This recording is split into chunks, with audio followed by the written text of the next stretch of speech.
CBS News on the Hour, sponsored by DEA Takeback Day. I'm Jennifer Kuiper. Blustery winds are fanning the flames of a wildfire in southern Georgia. Brantley County Manager Joey Cason. We currently have now 87 basically living spaces, living places that have been destroyed. If this fire doesn't shift, we could have more than that before dark tonight. At least 5,000 acres have been charred, and the fire is only 15% contained. Cason warns. We have folks that have been told to evacuate in the last 10 minutes. We need folks to understand they need to be prepared to evacuate. This is a dynamic fire that's changing. Wildfires are burning in portions of Georgia and Florida. President Trump has announced a development in the effort to end the war between Israel and Iran. The latest from CBS's Linda Kenyon. In a hastily called gathering of the press to the Oval Office, the president made this announcement about Israel and Lebanon. They've agreed to an additional 3 weeks of, no firing, ceasefire. Trump said he expected the Israeli and Lebanese leaders to meet with him over the next couple of weeks in the Oval Office, saying he also has high hopes for a peace deal this year. Linda Kenyon, CBS News, the White House. Louisiana officials confirmed that 2 groups of people opened fire at each other inside the food court at the Mall of Louisiana in Baton Rouge. 1 person is confirmed dead by police, with 5 others hospitalized. Baton Rouge Police Chief Thomas Morse. We have 5 suspects in custody. This is still an ongoing investigation, and we're still looking for more people that may be involved. Baton Rouge authorities are receiving help from the FBI and the Bureau of Alcohol, Tobacco, Firearms, and Explosives. A cannabis industry group is cheering President Trump's reclassification of state-licensed medical marijuana as a less dangerous drug. CBS's Allison Keyes reports. The American Trade Association for Cannabis and Hemp says the president's action recognizes that cannabis is medicine. Loyola Law professor Lori Levinson says the main impact right away will be on how it eases the tax burden on cannabis businesses. The order signed by the acting U.S. Attorney General changes the way it is regulated and eases some barriers to research. Allison Keyes, CBS News, Washington. Meta said it plans to cut 10% of its global workforce, or about 8,000 staff, as well as cancel some open jobs, as it continues to invest heavily in artificial intelligence. CBS News tech contributor Ian Scher. It's unclear how much further these types of cuts will go. It's clear that automation and AI coding tools are pushing a lot of what's happening in the tech industry. And there are a lot of businesses globally who say they intend to cut staff because of automation. This is CBS News.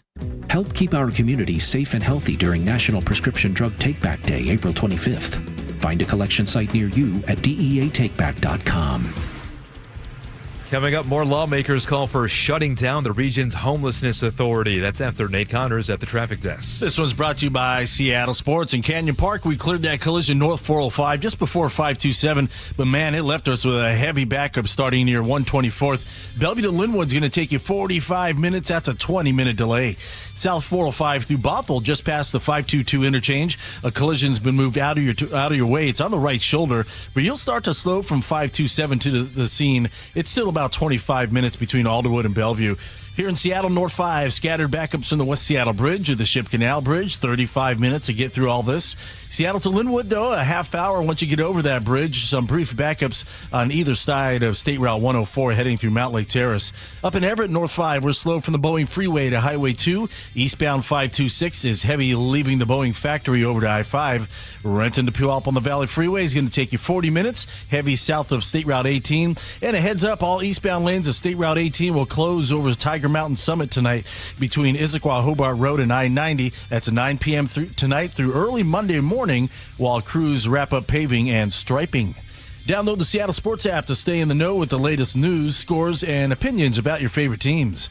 KIRO News Radio, real-time traffic. I'm Nate Connors. KIRO News Radio, 97.3 FM, Northwest News. Now, the latest from KIRO News Radio and mynorthwest.com. Good afternoon. I'm Aaron Granillo. Seattle's City Council president is the latest to call for the end of the King County Regional Homelessness Authority.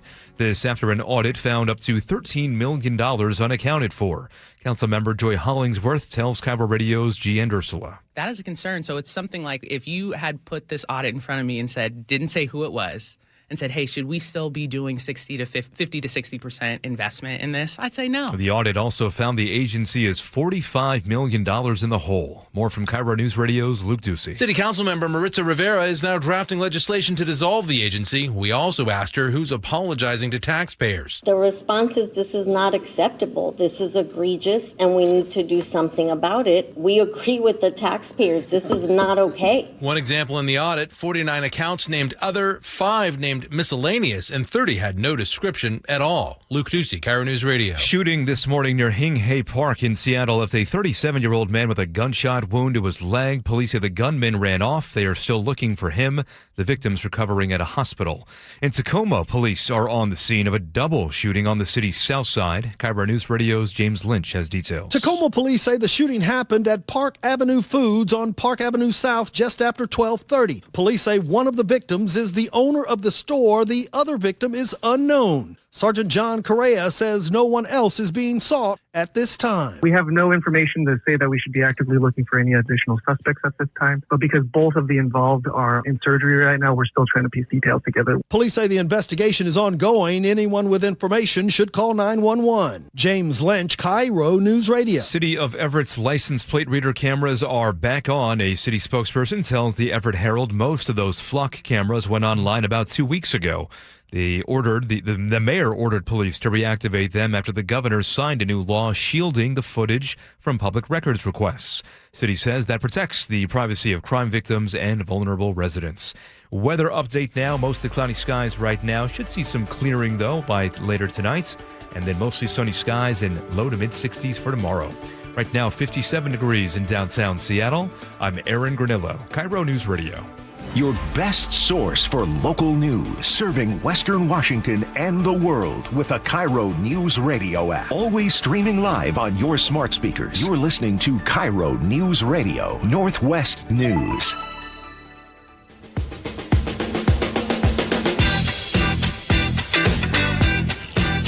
Well, hello and good afternoon. Thank you so much for listening to KIRO News Radio, the John Curley Show. John is out today, but listen, we're going to try to hold it down.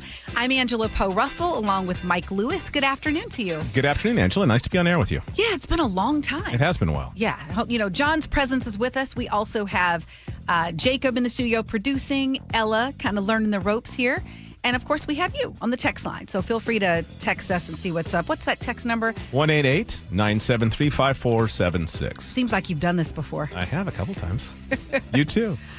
All right. So shall we get to our first story? You said you had a question for me. Is it going to come later? It's coming later. All right. You're trying to surprise me with stuff. Absolutely. All right. Let's get to our first story. So I actually brought this one up to the producers because I saw it on the news and I said, we have to talk about this. I have so much to say. Basically, some small business owners in the Wallingford neighborhood of Seattle, they're saying they have had enough. The city needs to do something. They have noticed a recent uptick in burglaries, and they featured, there was a bar owner, I think Changes Bar and Grill in Wallingford, and then there was the Sock Monster, this beloved location there. Jacob, are we able to run a little bit of sound from that interview? It was on King 5, by the way, so I want to give proper sourcing to who it was. That's right, yeah, Maddie White over there. And she talked to Floyd McIsaac, who was the owner of one of those bars I think you mentioned for 37 years, quite a long time. And he had a break-in recently. Early one morning this April, Floyd pulled up to find his back gate busted open, door pried apart. It was pretty obvious this was not the first business that they've done this to. Thieves stole about $1,000 from a hidden cash box and cost him $6,000 more just in repairs. Seattle's storefront repair fund only reimburses up to $3,000 per break-in. But it's not just the cost, it's the feeling. I've been a little leery about coming in here in the morning. I check my cameras to make sure that it's secure before I come in. Now, I never did that before. It's one thing when small businesses tell you, look, we're struggling, we're noticing an uptick, but apparently the research is backing it up. King 5 pointed to data that showed burglaries are up 14% this year and 30% over the past 2 years. What do you make of this? Why the uptick? So the burglary thing is, I don't know what to make of that, but I know that whenever the economy gets worse, burglaries go up. You can almost bet on it.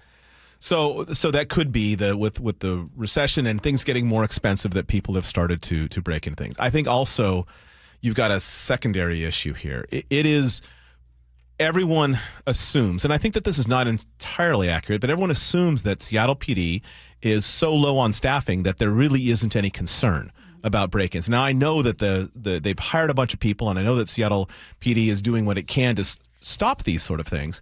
They are still down a couple hundred officers, and I think that there's a feeling like it's a little easier now to get away with the sort of property crime type stuff, the break-ins. But I'd add one more thing, that I do think that it is, we find out about it more in higher income neighborhoods, right? I mean, if this is a group of Wallingford businesses, and I'm not suggesting that Wallingford businesses shouldn't be broken into. No businesses in town should be broken into, right? But I think that when you have a small commercial district in a neighborhood where the median house value is something like $850,000. That sounds about right. Yeah, something along those lines. You've got a high median income in the neighborhood of about $130,000, right? Median income, meaning that half are above, half are below, right? When you have those sort of things, this sort of situation becomes a lot more publicized, right? Because there are neighborhoods that are dealing with that in Seattle that we're not actually talking about right now. But maybe through talking about this one, it starts happening everywhere. But here's the thing that I don't understand. So you're remanding your local area to private security, which And I want to just highlight, you're bringing private security up because these businesses are talking about sharing. About it, yes. Sorry, I jumped ahead. Yes. Yeah, sharing private security. So go ahead. So that's actually an area where I have a little bit of trouble because I think it's good, and just having eyes on a building will keep it from getting broken into. Like if there's private security driving around, that's going to help. More power to them. They should hire this because that is what they need to do to protect their business. I own a business. I understand this. However, I don't quite understand why, and I don't know, maybe this is happening, but so I don't know if you remember the Seattle PD actually sort of on the side has two private security firms, which is filled by Seattle Police Department officers, Seattle's Finest and Cascadia Global Security. Both of those are off-duty officers, and I think sometimes retired officers. They make extra money doing this, and I think that, and you get the benefit of having an actually licensed peace officer who understands police procedure as your security. I'm wondering whether or not these neighborhoods are then hiring these firms, or are they hiring security that maybe don't have that level of expertise? And I'm not advocating for any type of security firm, but I'm kind of wondering, I don't know, this is one of those things that I feel like the public broadly should be bearing the weight for and not remanding it to private security.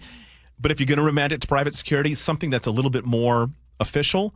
But I don't know. What do you think? Does that make sense? Yeah, it would absolutely make sense. I'm honestly less concerned about that because I'm more concerned about customer safety. Totally. And because I do frequent that area, Wallingford is close to the U District.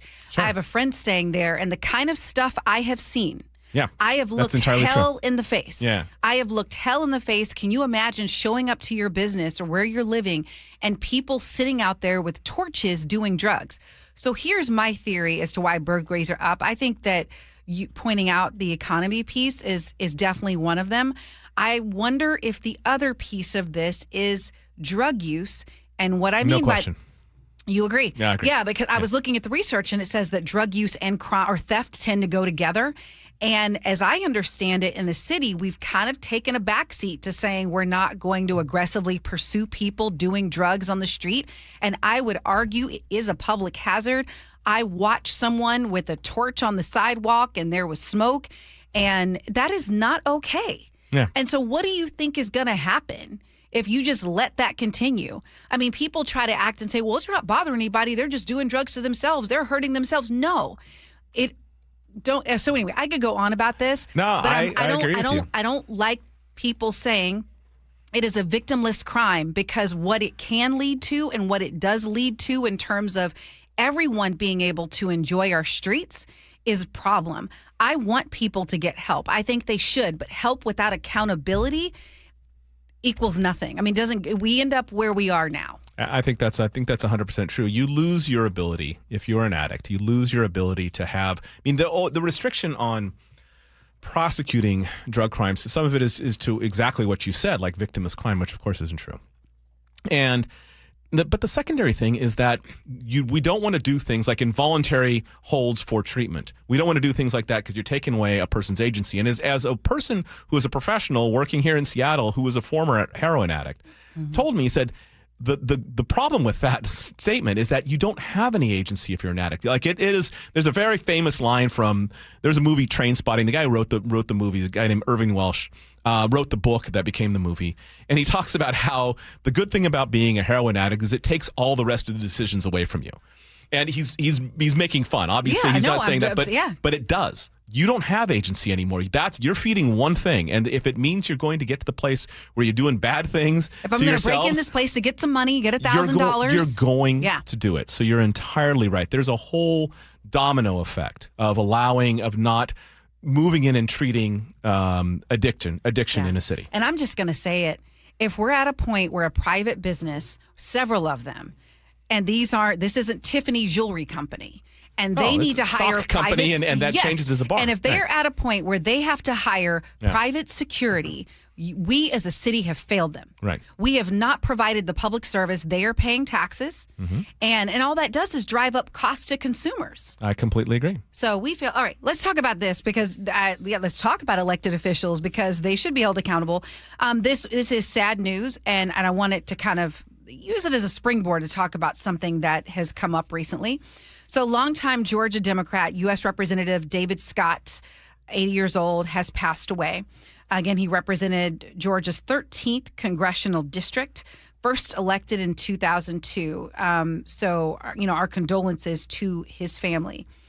What I thought was interesting about this story is that he was running for re-election to a 13th term at the age of 80. Right.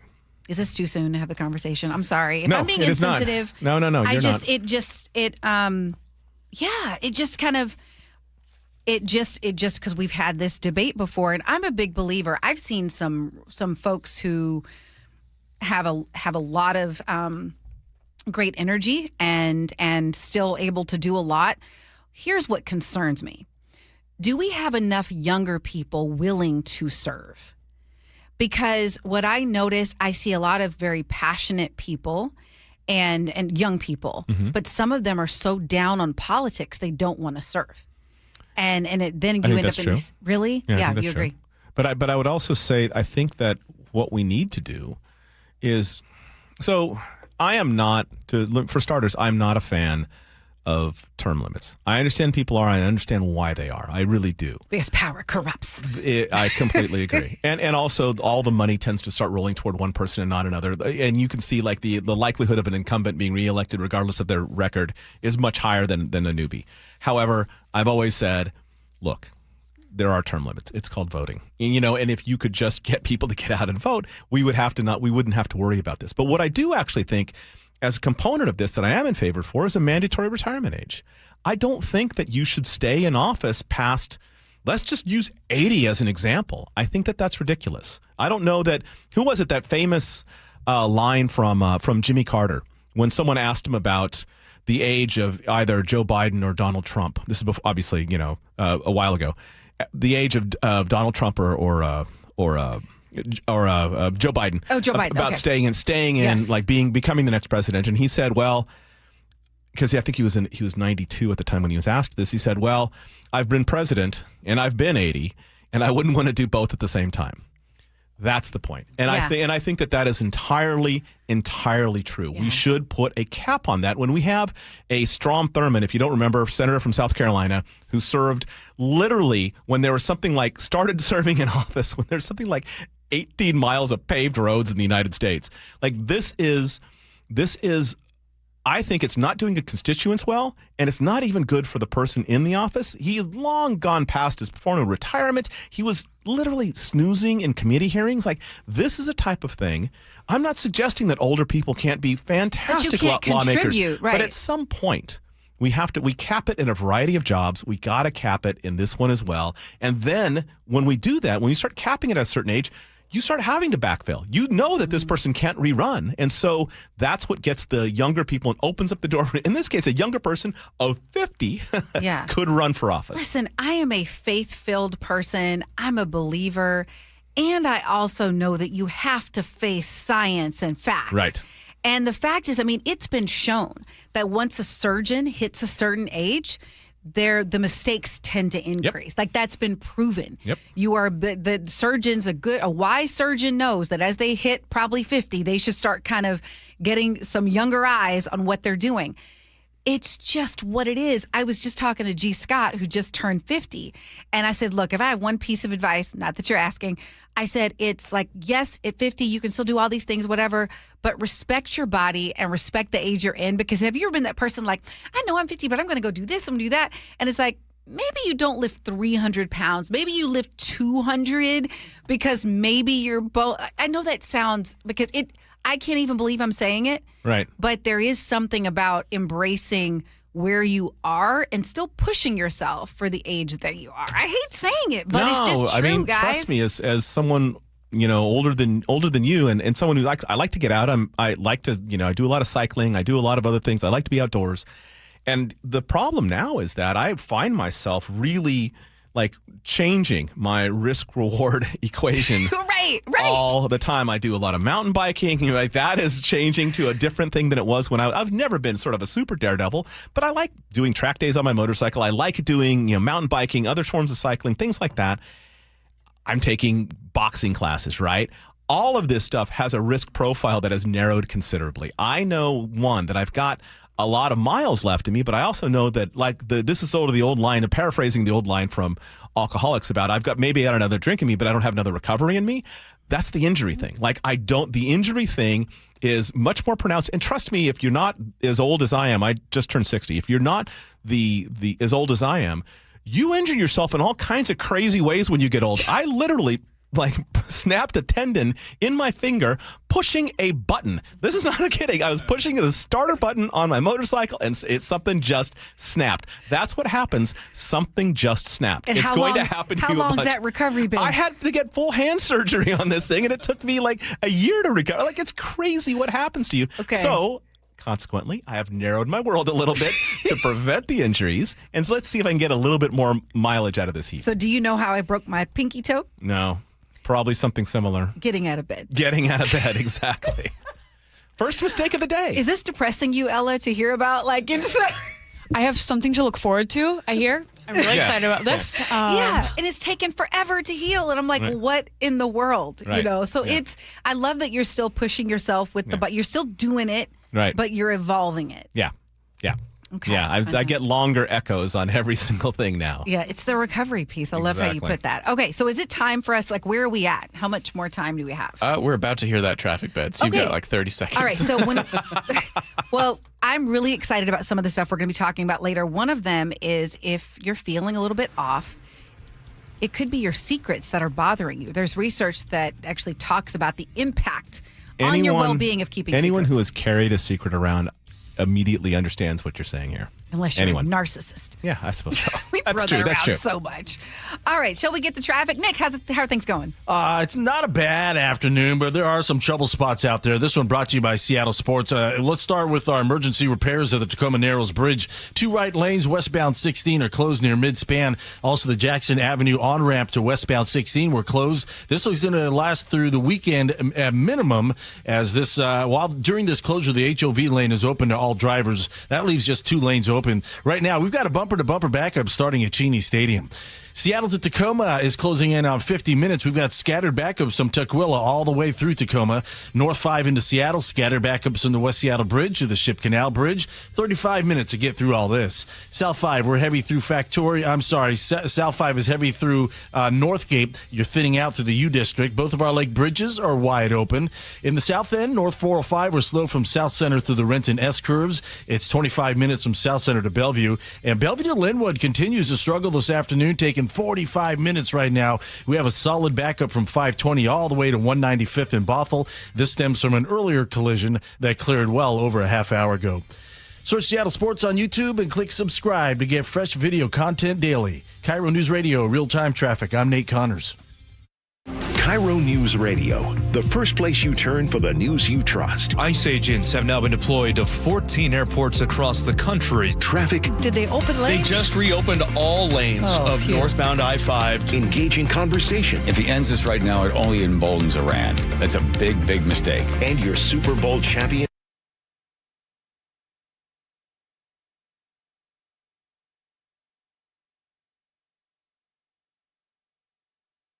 Seahawks. A one-hander!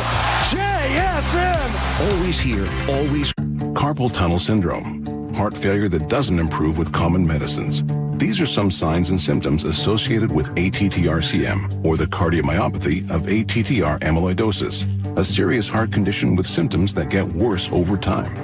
Amvuttra, vutrisiran, is a prescription medicine given by a healthcare provider that treats ATTR-CM in adults to reduce heart-related death, hospital stays, and urgent visits.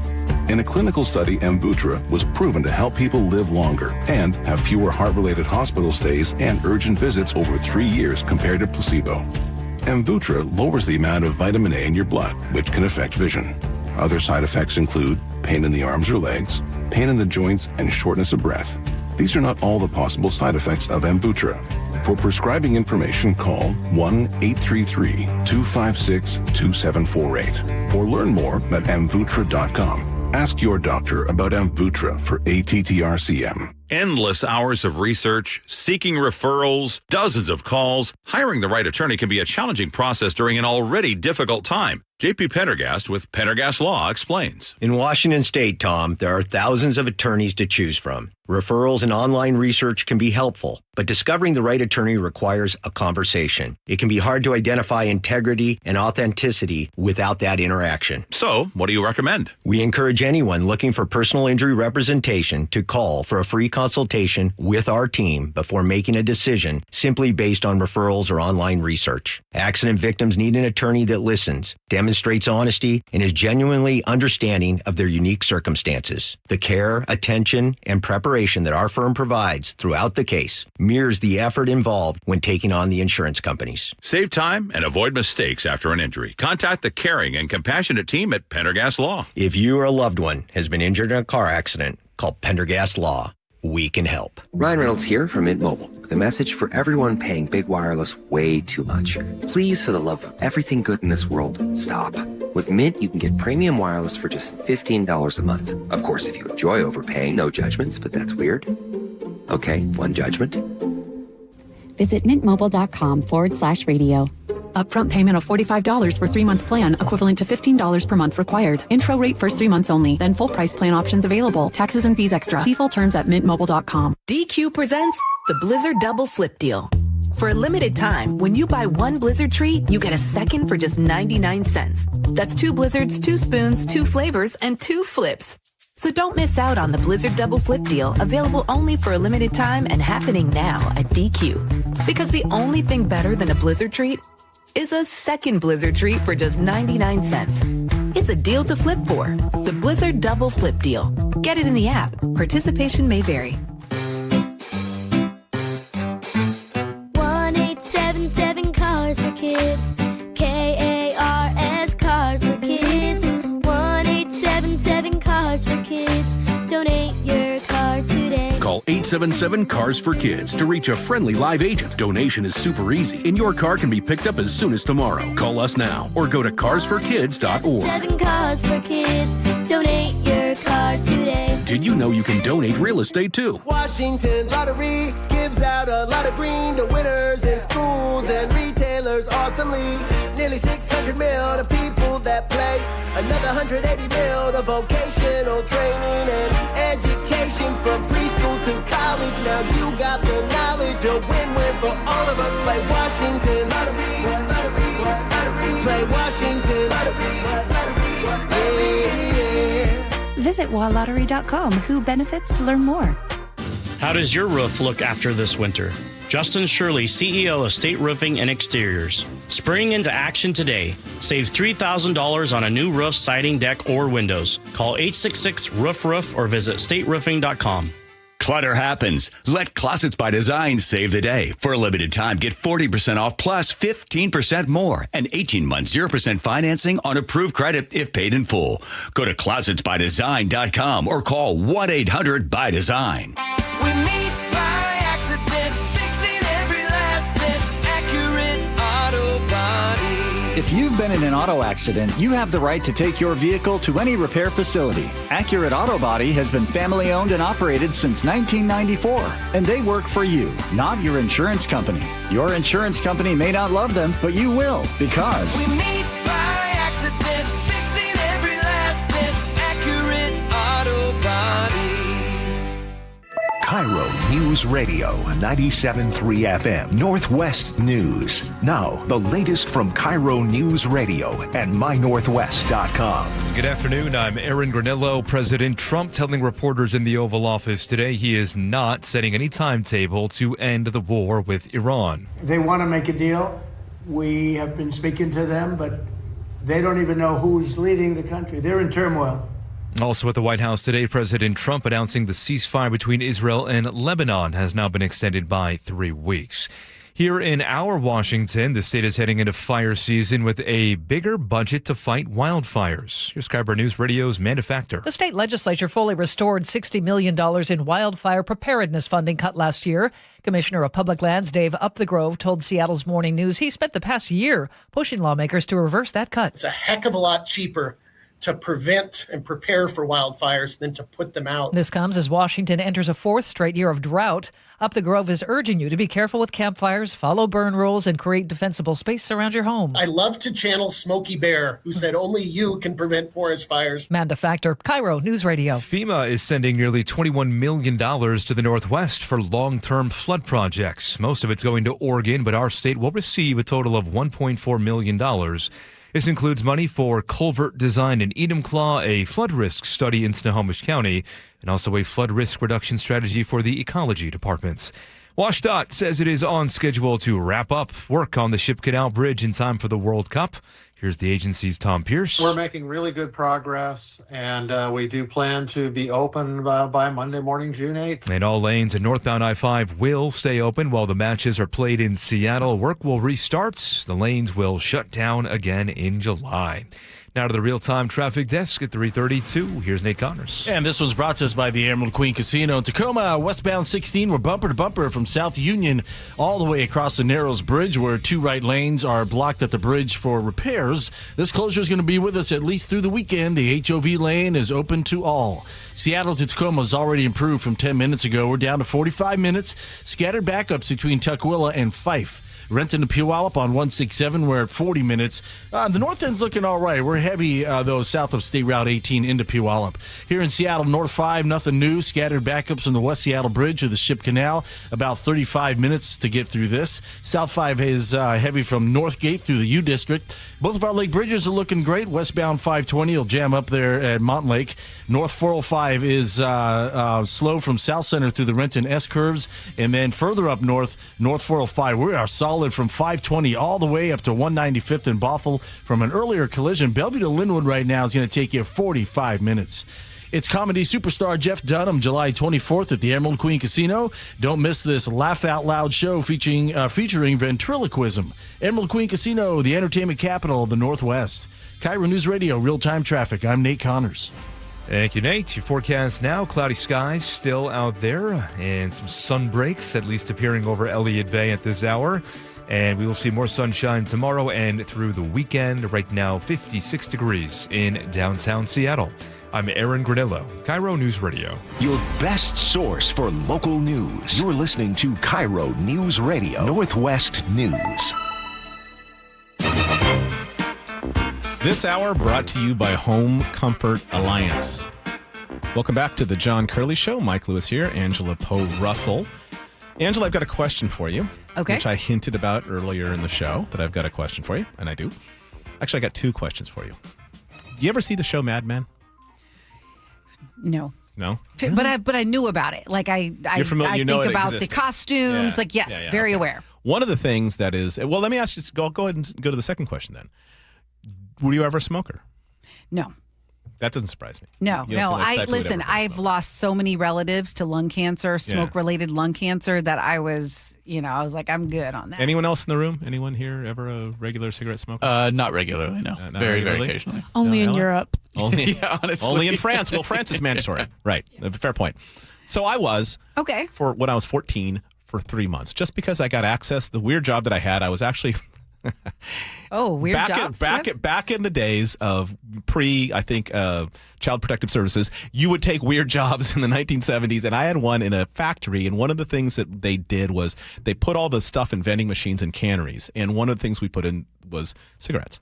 And so I was, at 14, I was in charge of putting, and this is a true story, the federal tax stamp on cigarettes and getting them ready to be taken to the cigarette machines, which also don't exist much anymore, to canneries all over in the industrial tract where I grew up. And so I had access for one summer to hundreds of free packs of cigarettes, which also was the summer that I was the most popular of any time in my childhood.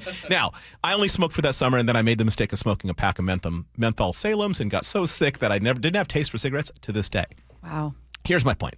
So we had, but it's hard for people to remember, although I'm sure you do, Angela, how important, how central cigarettes were to American life. Yes, we show it on TV, on our shows, young people. Absolutely. Yes. Absolutely. And not just that. I mean, like scenes in a movie, especially really like poignant scenes, there's always cigarettes. When you, at your house, probably, certainly in my house, I remember as a kid going to like Great America theme park, and one of the souvenirs you would buy is an ashtray. Like ashtrays were everywhere. I had cigarette candy. I had cigarette candy as well. People smoking in the car, on those cold mornings when you could exhale fog and pretend like you were smoking. Like that was, again, no one saw it as anything bad. Certainly the tobacco company saw it as something probably pretty good. Right. So here's what happened.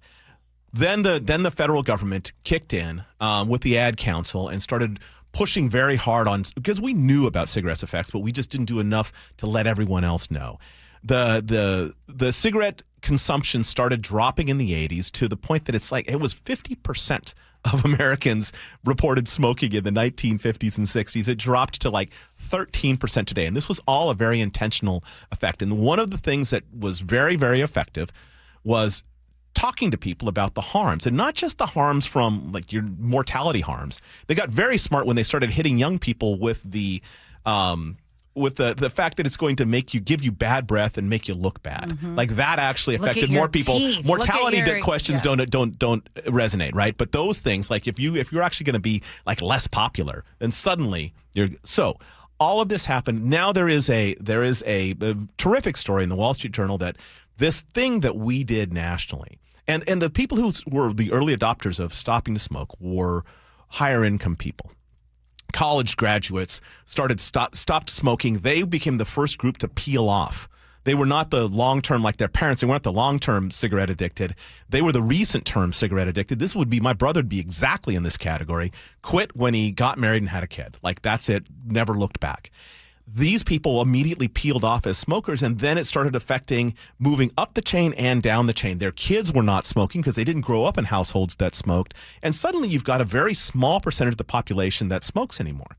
Here's the thing. There is an idea now that this pattern is maybe starting to show itself, evidencing itself with social media, that you're having these people that are younger who are not being sort of like, we have this idea that they are like very, very committed to social media, but many of them are not. And the percentage is growing about people who are younger, who are not actually becoming as addicted to social media as who?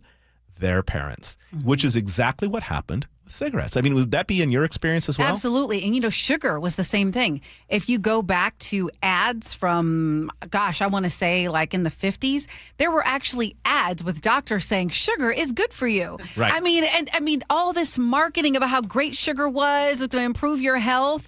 And now we know it's the exact opposite. You remember the great line about the food pyramid? Oh, The gosh. food pyramid Yes. is designed to make you look like it. And listen, how is social media presented? It's going Precisely. to bring us together. Right. It's going to connect us. All those people that you didn't see growing up, you're going to know where they are. All those exes from high school. And all it's done is drive us apart. Right. Because now I follow them all the time on social, so no need to have a reunion, right? I mean, I see you all the time. I don't need to catch up with you in person. And now we have kids that are lonelier than ever. They stay in these group chats.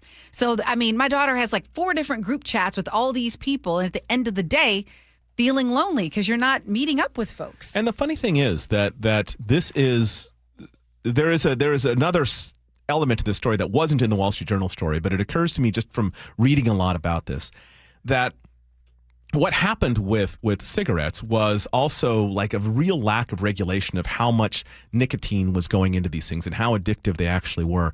And the social media problems do not start in a big way with the introduction and the wide adoption of social media. It started with the algorithmic change. That's when you start finding the problems with social media, because it starts feeding you this diet of things that are designed to get you engaged. Whether it gets you engaged as mad or unhappy, it's agnostic about that. It doesn't care. It just wants you to spend more time. And what you spend more time on sometimes is cat videos, but oftentimes it's the things that make you unhappy. And that's when that happened. That's when you see all the associative behaviors changing rapidly regarding social media. And what's crazy is I used to think that it was like signs from God when I would talk about something and then it would present on social media. Kind of kidding. But then you realize, oh, no, it's the cookies. The phones are actually listening. So Right. you bring up something in your house, so you're being listened to, and next thing you know, social media is feeding you that thing. Jacob, what's your level of addiction? Because I think the premise of the article is that if this, in the similar way, like he was saying, from cigarettes, social media may do the same thing. And maybe it's young people that'll lead us out of this into the promised land of addiction free. I think what is fascinating to me is that it does short form video content seems to be the supercharged thing where it's like getting people more and more engaged. I don't mean to brag, but I don't have like enough moments of my life where I can just like watch a video. That tends to be the thing that prevents me from using it so often.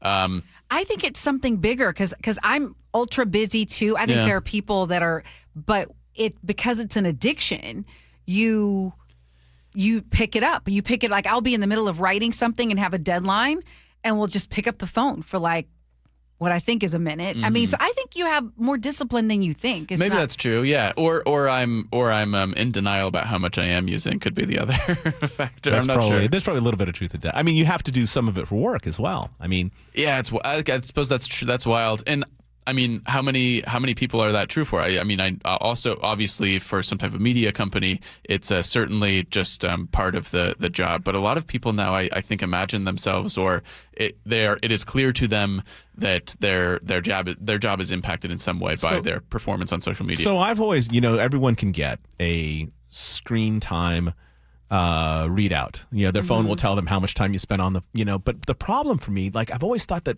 I would like a different bit of data. I would like how many times you jumped out and in, because the thing is that what happens it'll tell you that. It'll tell you how many times I'm sorry. So let's just say that I am, I sit down for a minute and I immediately in that minute, I'm looking at social media and then I'm back out and then I'm not in for another, like it will actually tell me like 17 times that day I went into social media. It'll tell you how many times you picked up your phone, which can be different, right? Can be different, right. But it's kind of scary. Like sometimes people can pick up their phone 400 times in a day. Yeah.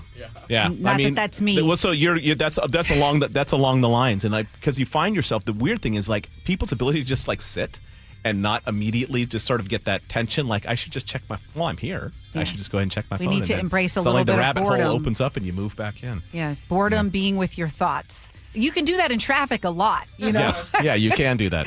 Nate. Yes. What's good? Not the commute. Home Comfort Alliance has our update. In fact, if you're heading toward Gig Harbor, westbound 16 this afternoon is bumper to bumper from South Union out to mid-span of the Narrows, where 2 right lanes are blocked for emergency bridge repairs.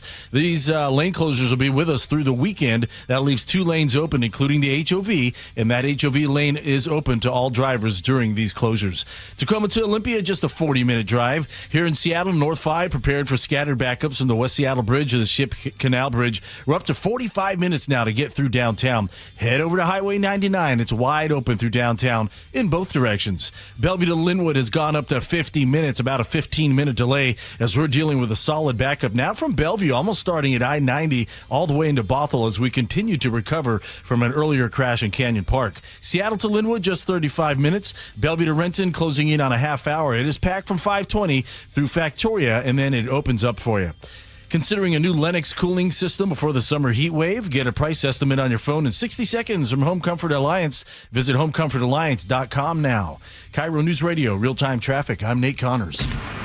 Choke Points with Chris Sullivan. With Choke Points, we try to answer listeners' questions. It can be as simple as a neighborhood stop sign, or it can be as big as the budget for transportation. I don't care. I'll find the answer for you. It's really easy to get a hold of me at mynorthwest.com. We have a direct link there that gets right to me. You can also do it in the app. You can hit me up on the text line. Choke Points, presented by Carter Subaru. Tuesdays and Thursdays on KIRO News Radio 97.3 FM. Are you in pain? Have you considered surgery or even joint replacement? Hi, everybody. It's John Curley. Before you make that decision, I recommend you see Dr. Mark Wagner, MD, at Seattle Sports and Regenerative Medicine. I did, and it's been a game changer. My doctor took a look at my x-rays and said, well, looks like you need a whole new hip. And then he said, wait, how old are you? And I told him, and then he said, well, wait, you're too young for a hip. You're just going to have to, live with the pain. We'll see you in 3 years. It was horrible. Dr. Wagner is a board-certified Seattle physician with over 30 years of experience performing more than 20,000 stem cell procedures, using a person's own stem cells to regenerate cartilage in their own joints. People with severe osteoarthritis, even bone on bone, are back doing what they enjoy doing without pain and without surgery. So whether it's a hip like I had, or a shoulder, elbow, ankle, wrist, or knee, before choosing surgery, see Dr. Mark Wagner first. Go to drmarkwagnermd.com.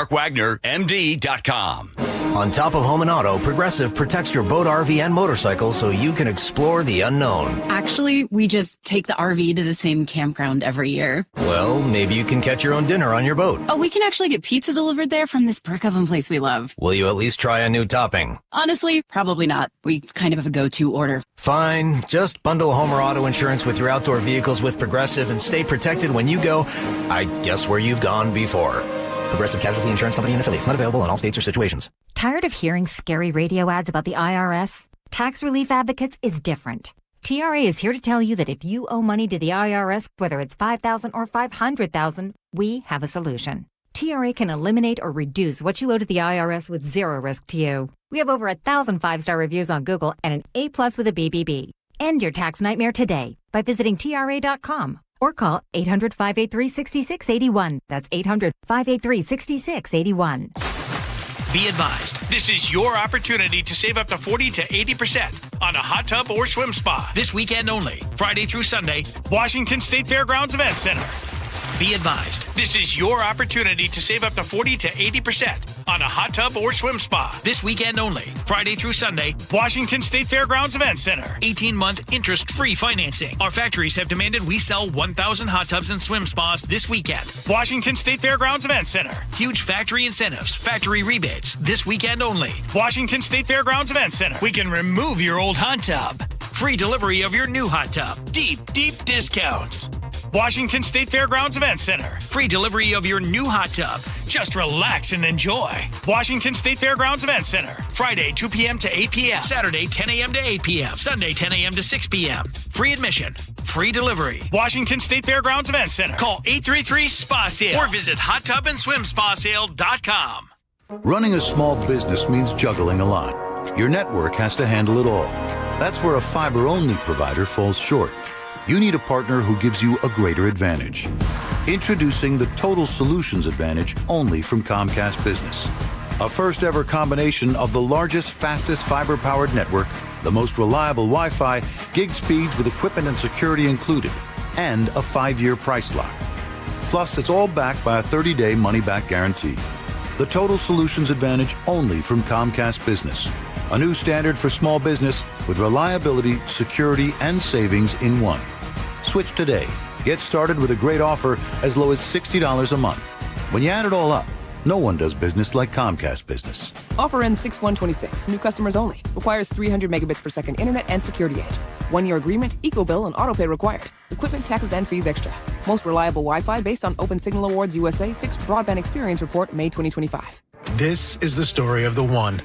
As a maintenance tech at a university, he knows ordering from multiple suppliers takes time away from keeping their arena up and running. That's why he counts on Grainger to get everything he needs, from lighting and HVAC parts to plumbing supplies, all in one place. And with fast, dependable delivery, he's stocked and ready for the next tip-off. Call 1-800-GRAINGER, click Grainger.com, or just stop by. Grainger, for the ones who get it done.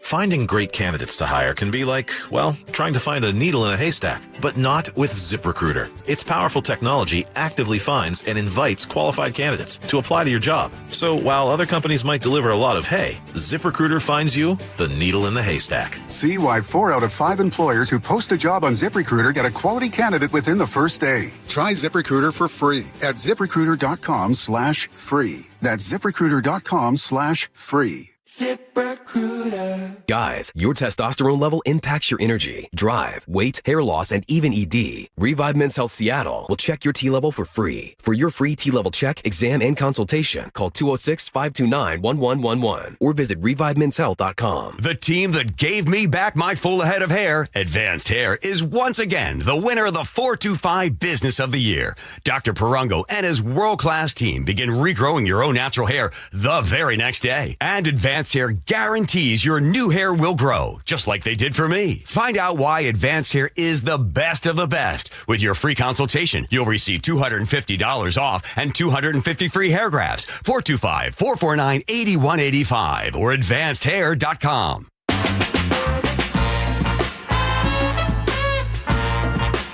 Welcome back to the John Curley Show. Mike Lewis, Angela Poe Russell here. So I think I'm going to open every segment that I'm opening that you're not opening with a question for you. I think I'm going to make that's the theme of the day. Are you a horror movie fan? I'm not. Not at all? I feel like there is enough stress in life. For you, a horror movie and a big cigarette are just not the things that you're going to spend an evening. No, there is an exception. So is it M. Night Shyamalan? Yeah. That's how you say his name? I tend to, I could watch... I could watch his stuff because it feels more psychological. Yeah, fair. That's fair. But the Jason stuff, Freddy Krueger, Chucky the doll, whatever these people are, I feel like life is too stressful for me to add the stress of a horror movie. That doesn't. Some people find that stress relieving. I don't. What about you? I'm mixed on it. I'm not a big on the slasher films. I mean, except for there generally can be kind of, especially some of them from the 80s are pretty funny. But I would agree with you. But I prefer, if I'm going to a horror film, I like something a Jordan Peele kind of film. Like I like that kind of stuff a lot more. Mm-hmm. But so if you are familiar with Mike Myers, and my guess is you are, that is Halloween, correct? With the hockey mask, made the hockey mask a whole new instrument of torture.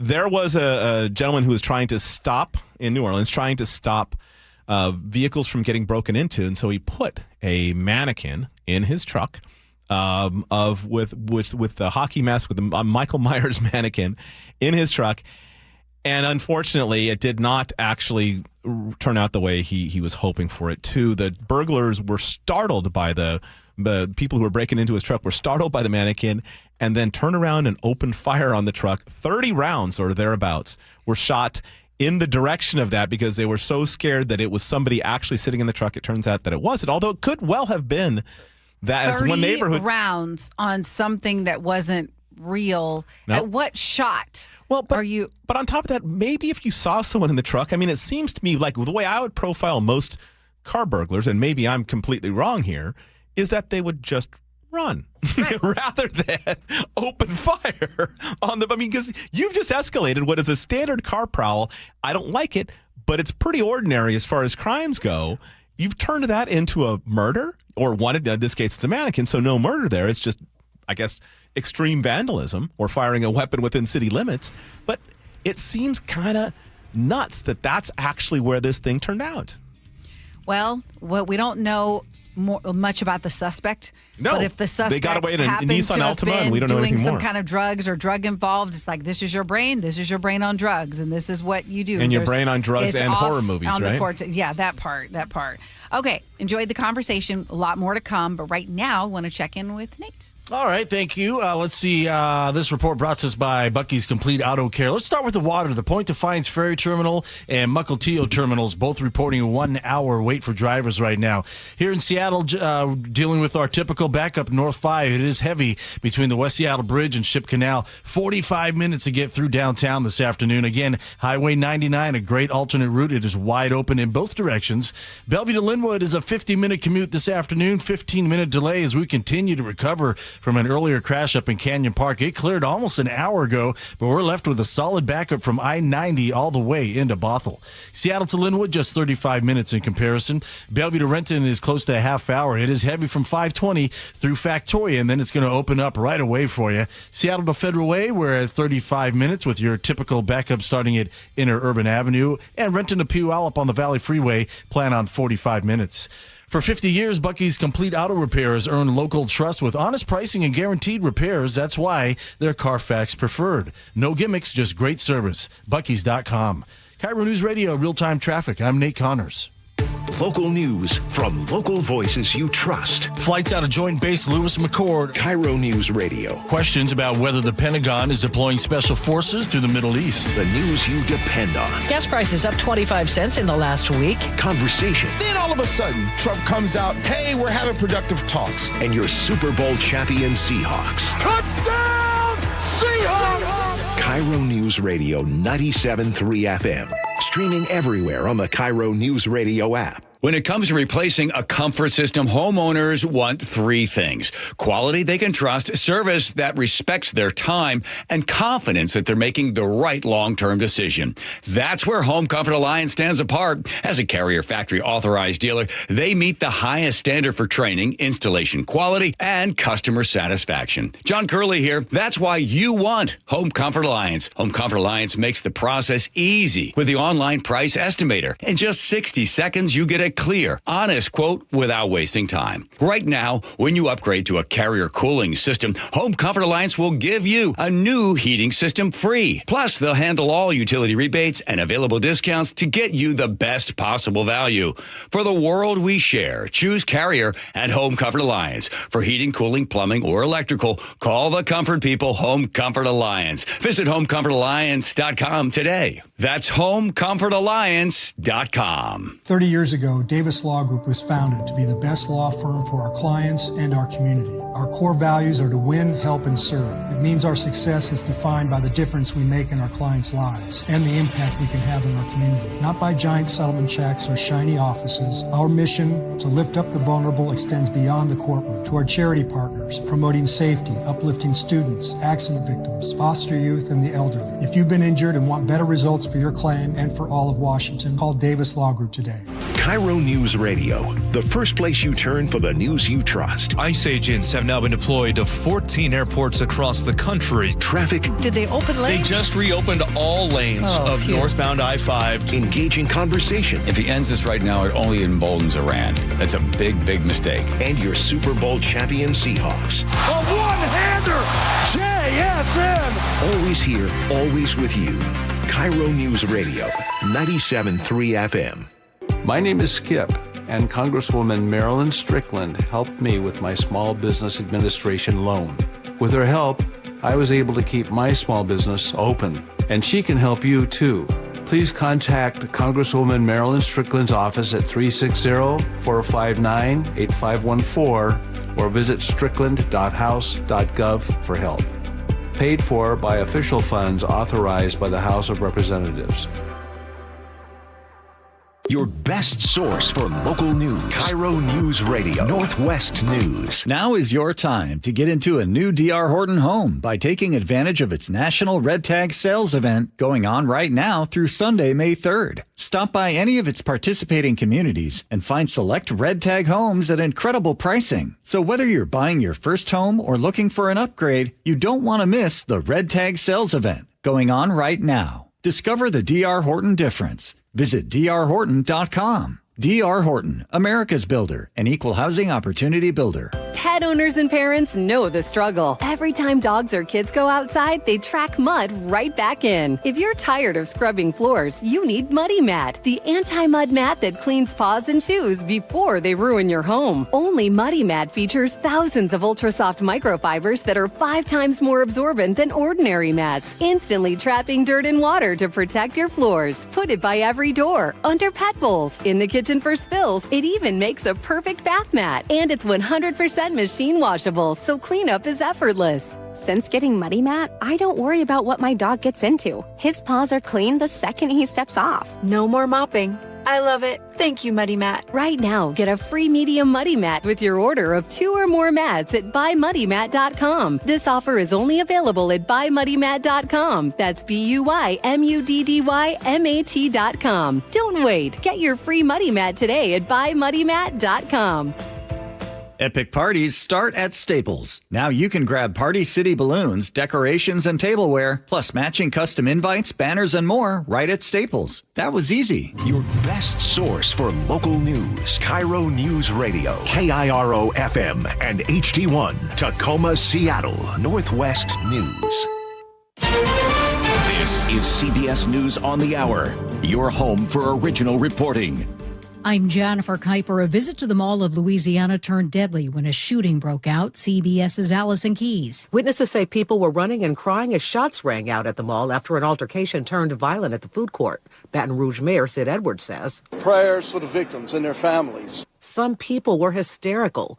Police Chief T.J. Morse explains. It looks like it was kind of a targeted, 2 groups of people got into an argument. Allison Keyes, CBS News. A suspect from North Carolina is behind bars for allegedly hatching a plan to murder people at the New Orleans Jazz and Heritage Festival. He was arrested in Destin, Florida, after police acted on a tip from feds. Attendees at the Jazz Fest here in New Orleans say they're glad authorities foiled the plot. I mean, they caught it, right? So clearly, at least for that one, it's enough. It's impossible to make it 100% secure. Deputies say they found a gun and 200 bullets in Christopher Gillam's hotel room. Drought conditions and high winds are helping wildfires move through portions of Georgia and Florida. Hundreds of people have been forced from their homes in Brantley County, Georgia, where 87 structures have been destroyed. Brantley County Manager Joey Cason. If this continues to grow, this could become a FEMA event. It has not yet been declared, but that could happen. So be aware, this situation is continuing to be fluid. It's not a really good situation for the folks that are in front of this fire. Heavy smoke from the fires has prompted air quality warnings in several states. President Trump on social media says he has directed the U.S. Navy to shoot and kill any Iranian boats placing mines in the Strait of Hormuz, and says that U.S. mine-sweeping efforts to clear the strait are being ramped up. Following a second round of peace talks at the White House between Israel and Lebanon, President Trump announces that the ceasefire between the two countries reached on April 16th has been extended by 3 weeks. According to CBS's Nancy Cordes. What both sides want is pretty clear. The Israelis say they want the dismantlement of Hezbollah so that it can no longer threaten the Israeli people. The Lebanese want Israel to give up its claim to this new sort of buffer zone that the Israelis have seized in the southern Lebanon. Meta plans to cut 10% of its global workforce, or about 8,000 employees, as well as cancel some job openings as it continues to invest heavily in artificial intelligence. CBS News tech contributor Ian Scher. It's unclear how much further these types of cuts will go. It's clear that automation and AI coding tools are pushing a lot of what's happening in the tech industry. And there are a lot of businesses globally who say they intend to cut staff because of automation. Ian Scher, CBS News. This is CBS News. It's one of the most successful law and justice programs in television history that continues to uncover the truth. 48 Hours, Saturday on CBS and streaming on Paramount+. Coming up, another lawmaker calls for the end of the region's Homelessness Authority. That's after Nate Connors at the traffic desk. Thanks, Aaron. This report brought to us by Day and Night Plumbing, Heating, Cooling, and Electric. We are dealing with a headache this afternoon in Tacoma, westbound 16. It is now bumper to bumper from I-5 to mid-span at the Narrows Bridge, where 2 right lanes are blocked for bridge repairs. Now, this is going to be with us through the weekend. The Jackson Avenue on-ramp is also closed, so this is sending drivers to Pearl Street trying to get onto westbound 16. Tacoma to Olympia on I-5 looking pretty good at 50 minutes. North 5 through JBLM slows near Bridgeport Way to 512, just volume here. Here in Seattle, North 5, we've got those typical backups starting near the Michigan Curve to the Ship Canal Bridge. 45 minutes to get through downtown. Again, Highway 99 looks pretty good. It's pretty much wide open through downtown. South 5, we're stop and go from Northgate to I-90. Bellevue to Linwood, 50 minutes. It is solid now from Bellevue all the way up to the Alderwood interchange. Going the other way, Bellevue to Renton, give yourself a half hour. This month, when you install a new AC or heat pump, you'll get a free furnace from Day and Night Plumbing, Heating, Cooling, and Electric. Schedule today at dayandnight.net. KIRO News Radio, real-time traffic. I'm Nate Connors. KIRO News Radio, 97.3 FM, Northwest News. Now, the latest from KIRO News Radio and mynorthwest.com. Good afternoon. I'm Aaron Granillo. No more money for the King County Regional Homelessness Authority. Seattle City Council President Joy Hollingsworth says the city has already sent about $500 million there. She tells KIRO Radio's Gian Ursula. Services Department. We can have more oversight. I would like us to reinvest that money into our own Human Services Department. We can have more oversight. We can have better accountability, better transparency, and better outcomes. Her comments come after an audit found the agency lost track of $13 million and is another $45 million in the hole. King County Council member Rod Dembowski. The state of the record keeping is apparently so bad that while they didn't find fraud, they couldn't assure us that there wasn't any fraud. Dembowski and Seattle City Council member Maritza Rivera are now drafting legislation to dissolve the agency. The city of Everett's flock cameras are back on. The city tells the Everett Herald most of the automated license plate readers were back online by April 7th. Everett's mayor told police to turn them back on earlier this month, just after Governor Ferguson signed a new law that exempts their footage from the Public Records Act. The city says that law protects privacy of people, including victims of domestic violence, harassment, and stalking. Several cities have turned their cameras off, but now they're starting to come back on. This week, we learned they're back online in the city of Renton. Frank Lindsay, KIRO News Radio. Tacoma police are investigating a shooting at a Southside convenience store. It left 2 men injured today. Officers were called to Park Avenue Foods near South 72nd Street just after 12:30. Sergeant John Curley says the store owner and another man were both shot. They transported both adult males to a local hospital where they're currently in an unknown status in surgery. He says there is no ongoing threats to the area. If you drive Denny Way in Seattle, you are about to lose a lane. Mayor Katie Wilson announced yesterday the city will hand 13 blocks of eastbound Denny to the Route 8 bus this summer. This is also personal for me as a transit rider. I am one of the 20% and growing proportion of Seattle households that do not own a car. I've never owned a car. City estimates about 30,000 vehicles a day use the roadway. They will now be squeezed into one general lane instead of 2. Your weather updates now. Looking at cloudy skies for now, but should see some clearing as the night goes on. Some morning fog tomorrow, but then afternoon sunshine. Right now, 56 degrees in downtown Seattle. I'm Aaron Granillo, KIRO News Radio. Your best source for local news, serving Western Washington and the world with a KIRO News Radio app. Always streaming live on your smart speakers. You're listening to KIRO News Radio, Northwest News.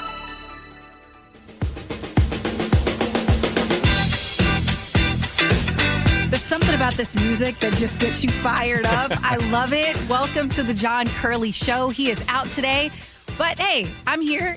Happy to be here. I'm Angela Poe Russell along with Mike Lewis. The backup squad. The backup squad. But I think it's 2 of us to replace one John. Right? It's great job security for him. So we are going to, this is actually weirdly enough a story that's dear to me for 2 reasons. 1, I'm familiar with the place that we're going to talk about in Capitol Hill. And 2, this exact same situation happened to me about 11 years ago. And this is a small business. Small business. So one of my favorite bars in Capitol Hill is a place called the Bait Shop. It's a great neighborhood place. The staff is terrific. The neighbors seem to dig it. The problem is that, like a lot of places in Seattle, sometimes even if you're a successful, well-run business, you are faced with the reality of a city developing rapidly, and you can lose your space, and which is what's happening with the Bait Shop. Fortunately, joining us today on air is co-owner of the Bait Shop, Jonah Bergman. Jonah, are you out there? Hello, how are you? Hey, Jonah, thank you for joining us. And so tell us a little bit first about sort of Bait Shop and its presence in Capitol Hill, and let's just talk about what happens now that it looks like the building is going to be redeveloped and you don't have a place to land. Yeah, so we've been around since December of 2012, and it was actually July of 24 when our landlord approached us and triggered the demolition clause in our lease, and just notified us that at some point they're going to turn it into some mixed-use apartment buildings, with retail on the first floor.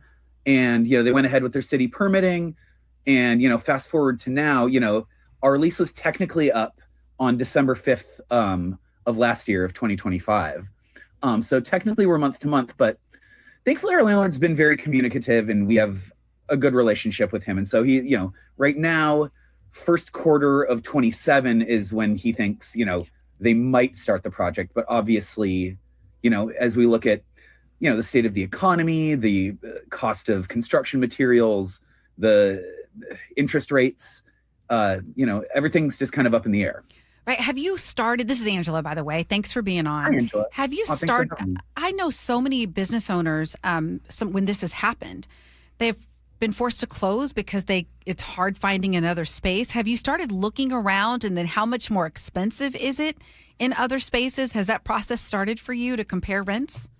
Yeah, my business partner and I have been, we've been looking even before we knew that Bait Shop had to move. We were like, maybe we'll do a second Bait Shop. And then last year in February, we actually took over an ownership stake in Linda's Tavern, which is very near and dear to our hearts. Both my business partner and I learned to bartend, and we worked here for many years and worked for Linda Dershing.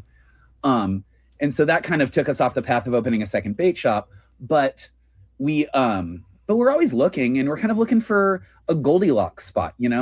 I think that one of the hardest things with bars and restaurants is the cost of a build out, making sure that, you find the right neighborhood. You kind of need this Goldilocks spot, and, having time is actually wonderful to, be a little bit more picky, as opposed to, oh no, you're moving in, 90 days, take the stuff off the walls and find a new spot. Yeah, you mentioned Goldilocks spot, and when you said that, I immediately got it, because when I think about bars, I think about the neighborhoods I've lived in and those places where you go and it's like Cheers and you feel like home, and it's it's in the right location, it's the right people.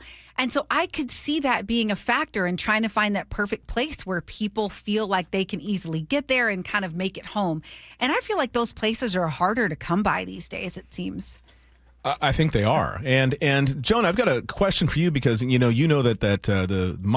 place went through the same sort of thing quite a few years ago, and I'm kind of wondering whether or not it puts you in this weird place, sort of emotionally, because one of the things that I think everyone recognizes how expensive housing is in Seattle, and that we need to increase density. And one of the ways you increase density is you upzone. But what happens is these one-story buildings, like the Bait Shop occupies, suddenly are so much more valuable because there's a whole bunch of expensive airspace right above them that somebody wants to develop, and landlords who could have sold a building and made some money on it suddenly get generational wealth offers on these places. I mean, do you find yourself sort of like both, feeling like, well, I can understand we do need more affordable housing. On the other hand, I sure would like to keep my business. Absolutely. I mean, I want it all. I would love for our city to have more affordable housing, which it desperately needs. And at the same time, we want to save these wonderful, not to call Bait Shop a historic place, but these places that really, give character to the city and make our city what it is. The very reason why people want to come to Seattle in the first place is often, the music scene, the art scene, the food scene, and it just becomes more difficult to, keep those things going. The artists have been forced to move further and further away, and it just makes it harder to have just like, the same magical music scene that I think, in the early mid 90s really just brought tons of folks out here and, make Seattle. So what about this idea? So in this, I'm interested if this would be something that you would be like, okay, I like this. In my neighborhood in the Central District, they were redeveloping this area. I think it was at 23rd and Jackson. And so they had these big developers come in. They built these apartments, they built a grocery store, and they reserved so much space for small businesses. In other words, to make sure they weren't displaced, and in some cases move some in. Like if in this situation, if the city were to say, okay, we've approved this permit, but we're going to find, here are a couple of potential spots to kind of help with that. Would that be something that you think would be a nice middle ground? Yeah, I mean, I think that, not all developers are the same, and there are some developers that are more thoughtful when it comes to that and actually want to have cool community-led spots in their first floor retail.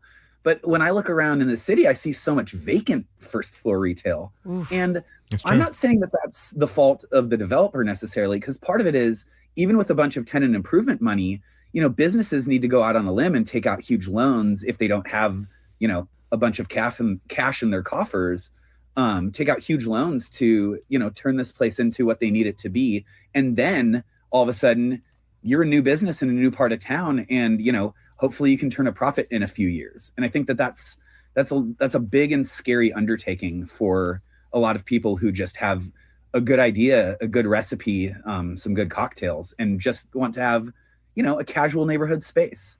And I think you end up seeing, some of the bigger restaurant groups taking up all of the spaces because they've got the capital name, and they have the capital. Right. So, Joni, you actually touched on something that's been sort of bouncing around in my head since we started talking about the bait shop. The bait shop is intrinsically kind of is very much a neighborhood bar. You see, they have a lot of regulars, a place where people like the term that third place is used frequently when in association with places like the bait shop.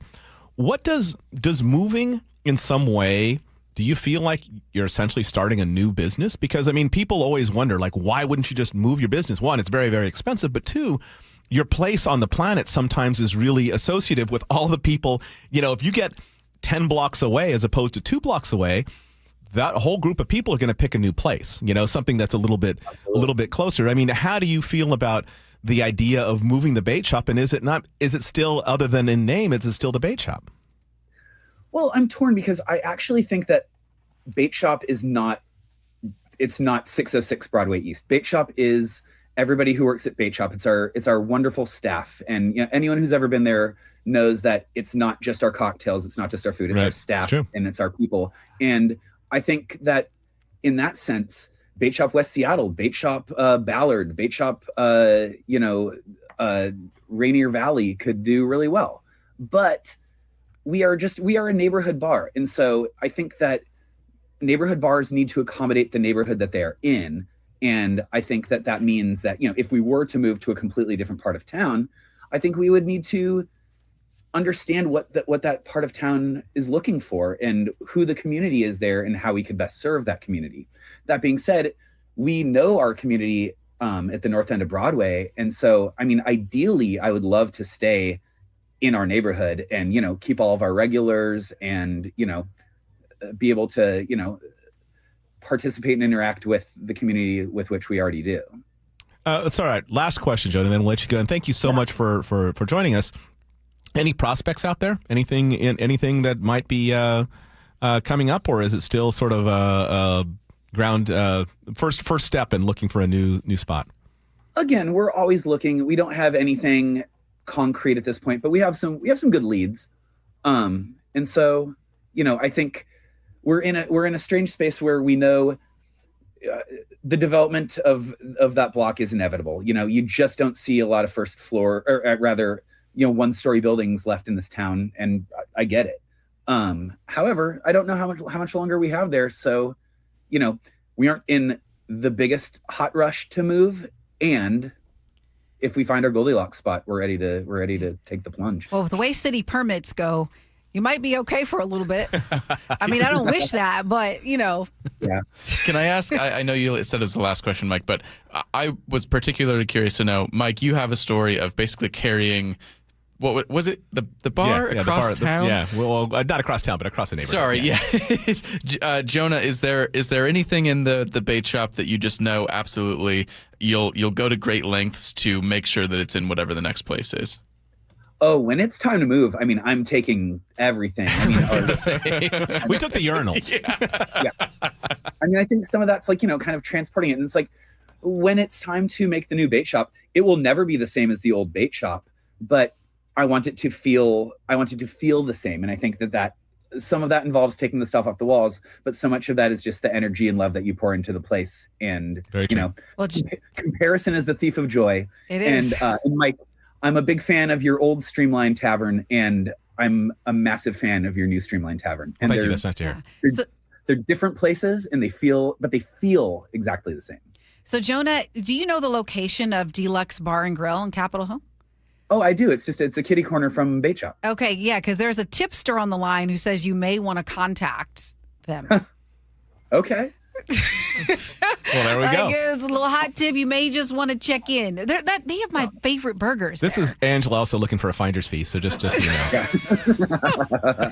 Deluxe Bar and Grill, that happy hour burgers on Wednesday. I remember we used to show up on the Burger Wednesdays. Absolutely we did. Yep. Jonah Bergman, co-owner of the Bait Shop, thank you so much for joining us here on KIRO. Hey, thank you for having me. Great talking to you. Bye. Okay, let's get to our next topic, because since we're on the subject of bars, there is this new trend, apparently, where people, because drinks have gotten so expensive, that some people are pre-gaming. Pre-funking? Pre-funking, yeah. Yes, before they go out.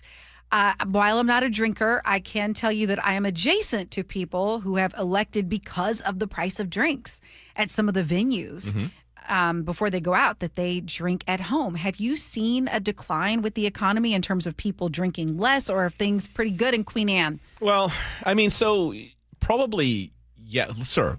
One thing I've always said to people, I've said this on air many times, I'll say it again. There is only really one thing that 100% of our customers share. One thing. I mean, other than being like, carbon-based, entities, right? So one thing that they share, 100% of them can drink cheaper at home. So why are they there? And in part, if you're an arena, it's whatever the event is, the show, the sports thing, whatever. If you're a bar, people are there for a community. They're there to maybe meet up some friends. There's a variety of things that they go there for, or maybe just you have spectacular wings. I don't know. But here's the thing. Those folks, so while I'm sure we are seeing some of that, although we are not, in our neighborhood, by far not the most expensive place, but the arena food and the arena, like if you wanted to buy the same beer that costs $5, say a Rainier Tallboy everywhere, many places, almost every place in Seattle, $4 or $5, that thing in Climate Pledge is $14. Yes. It's a significant increase. So what people are doing, as much as they're maybe staying at home, they're probably also just going to cheaper places in the neighborhood, and maybe not drinking in the arena, because it can be, once you've paid for your ticket and once you've tried to pay for whatever small pizza or whatever it is that they've given you, and then you try and buy just one beer with that, you're in the hole. You're in the $300 evening happens very, very easily at a modern arena. And maybe the Mariners are a little cheaper than that because they have so many more games. But generally speaking, it's not like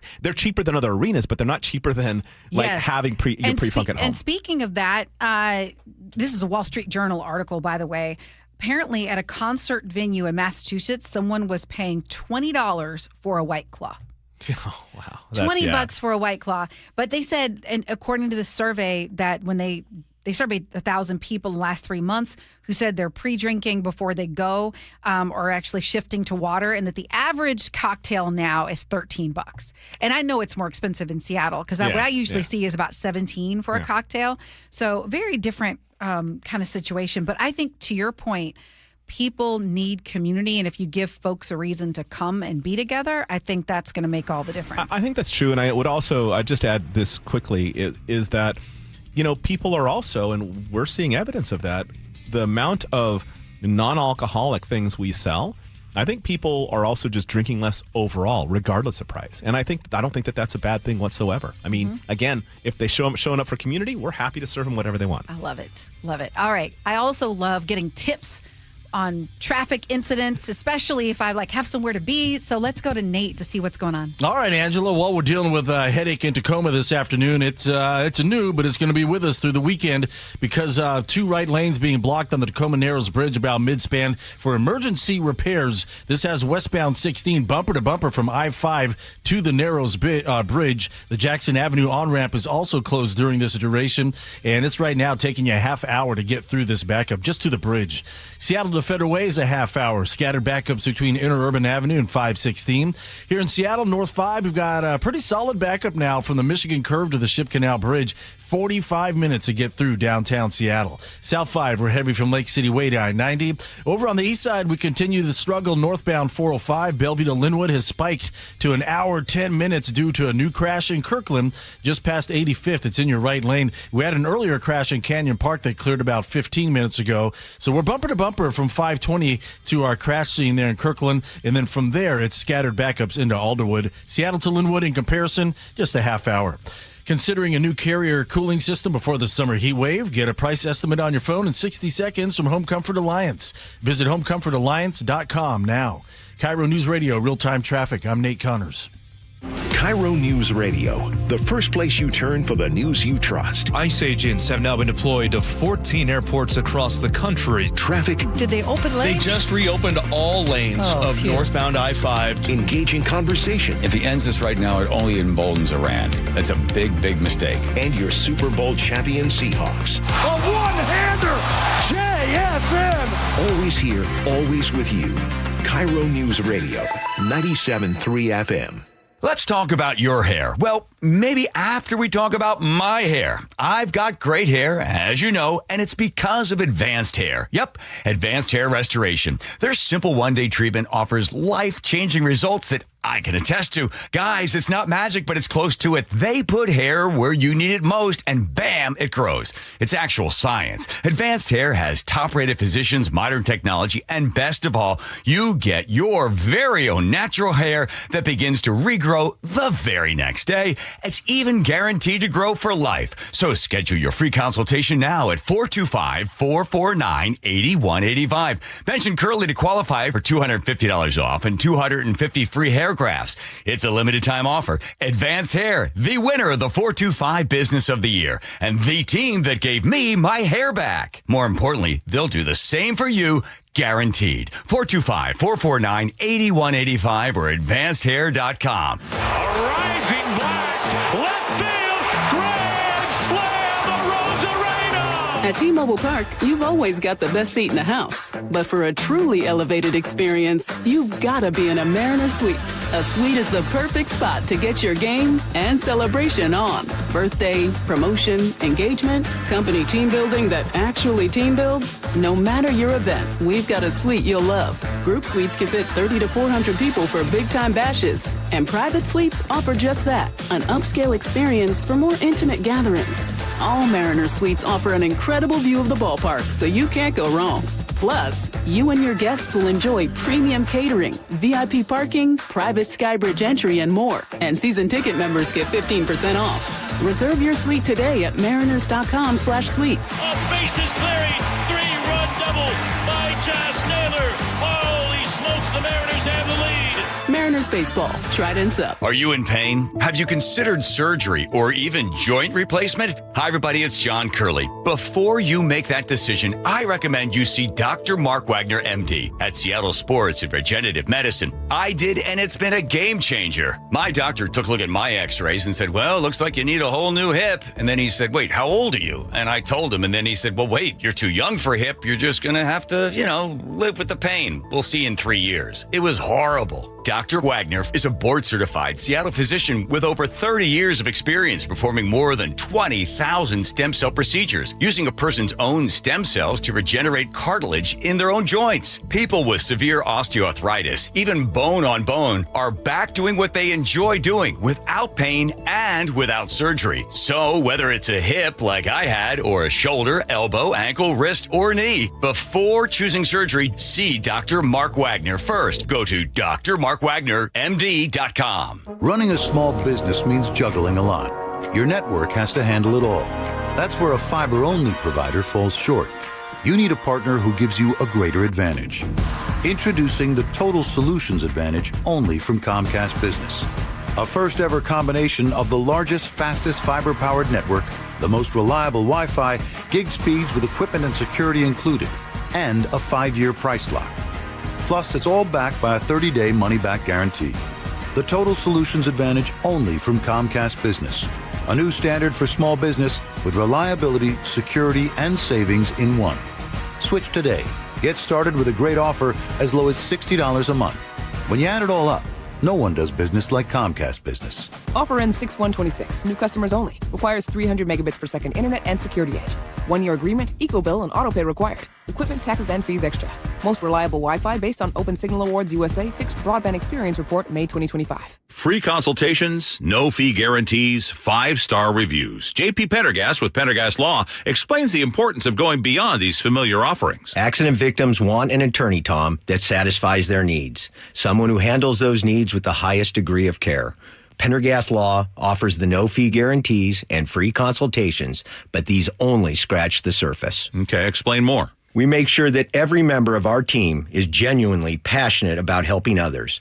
Customer service and communication are our top priority. It's how we take care of our clients so they always feel one step ahead of the insurance companies. Our strong reputation for high standards provides comfort and confidence when it's needed most. Pendergast Law offers the free consultations, the no-fee guarantees, and of course, they are 5-star rated. But what really makes them different is their genuine passion for helping others. I can't recommend them enough. If you or a loved one has been injured in a car accident, call Pendergast Law. We can help. That's PendergastLaw.com.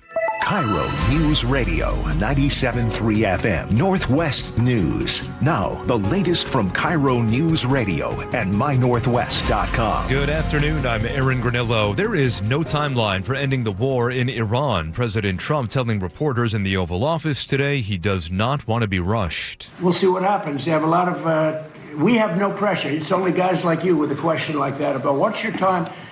We've been doing it for 5.5 weeks. He did say Americans should anticipate paying higher gas prices for a little while, in his words. CBS's moderator of Face the Nation, Margaret Brennan, spoke with the CEO of Chevron today. What he was saying is the challenge is the shock absorbers that are built into the system to protect in moments like this. Those are being drained because of how long this conflict has been sort of a question mark.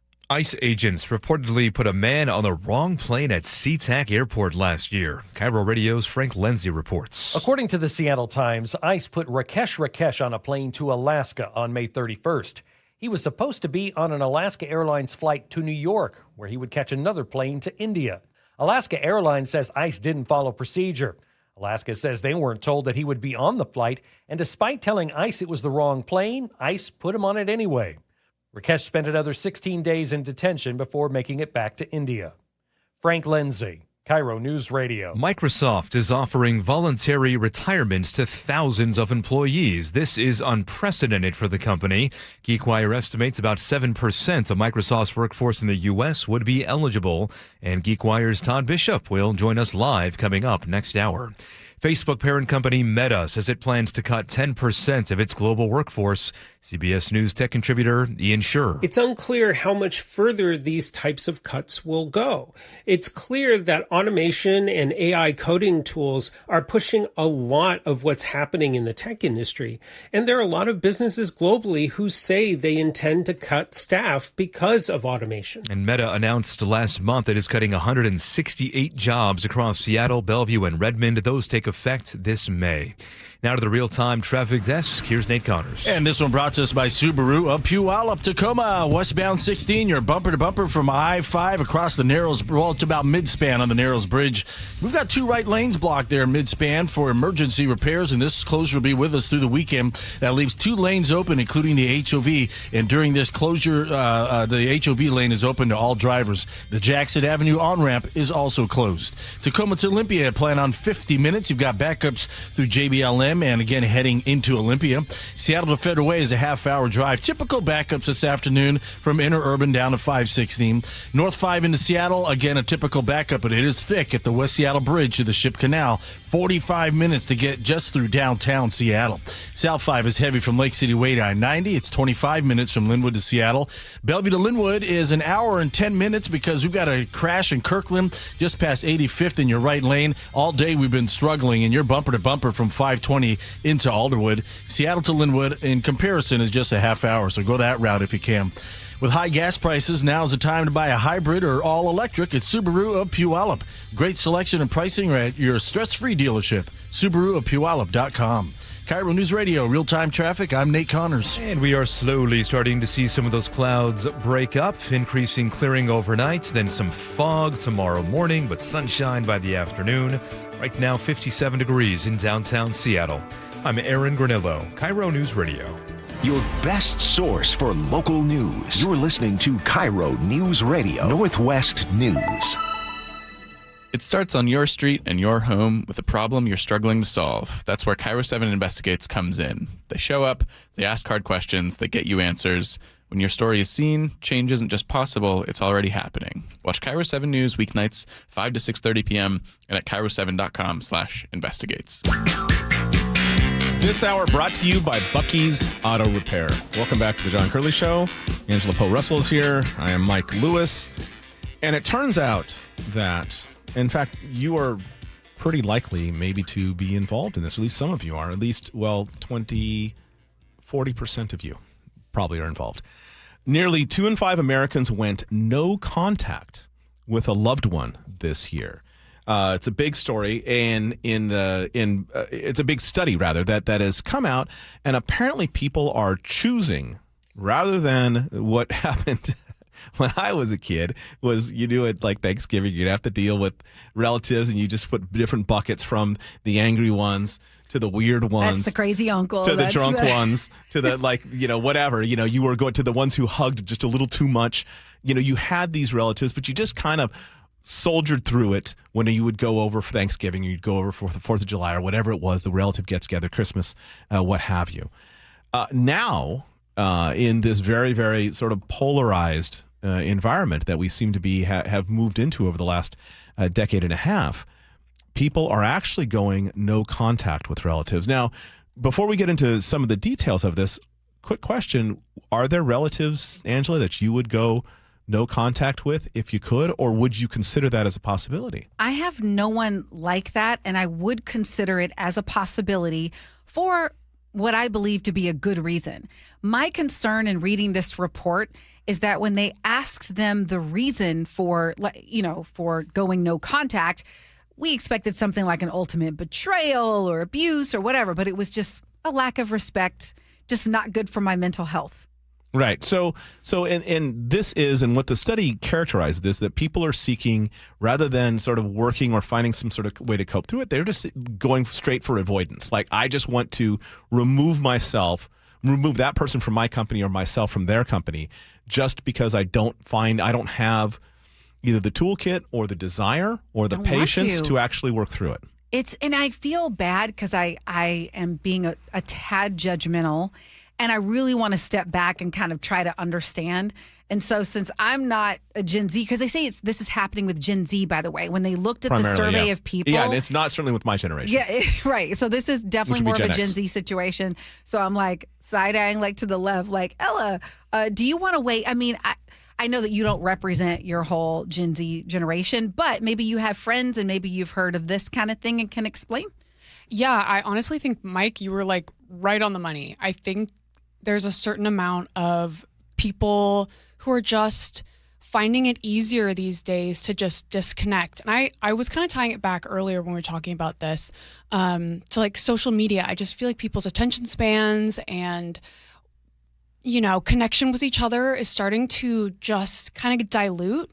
And I know a lot of people who just think ghosting is the way to go when it's like a romantic relationship that's not working out, a friendship, a family member. Sometimes they find it easier to just call it quits and there's no like necessary talk or conversation, they find, at least. I haven't personally done that too many times in my life, but I've heard the argument for it. Yeah, because I've had the conversations when I was a kid where you had to break up with someone. I had to break up with someone. Right. You have to have the conversation, like, and it's hard. I mean, are there people you would go no contact with? In my family? Mm-hmm. Or no, just in your world, period? Yeah, or do you feel like you can work it out? I mean, it would have to be something. There could be people who are serious enough. I have definitely ended friendships on when I feel like every time I hang out with this person, I feel a little worse about myself. You know, that person over time, and but it won't be like a dramatic blow up. You know, if they call and ask, say, hey, why? I would happily explain. But if I stop hanging out with somebody and they never ask the question, well, then maybe some friendships just run their course, right? Some friendships are very situational and some are longer lasting or better grounded than that.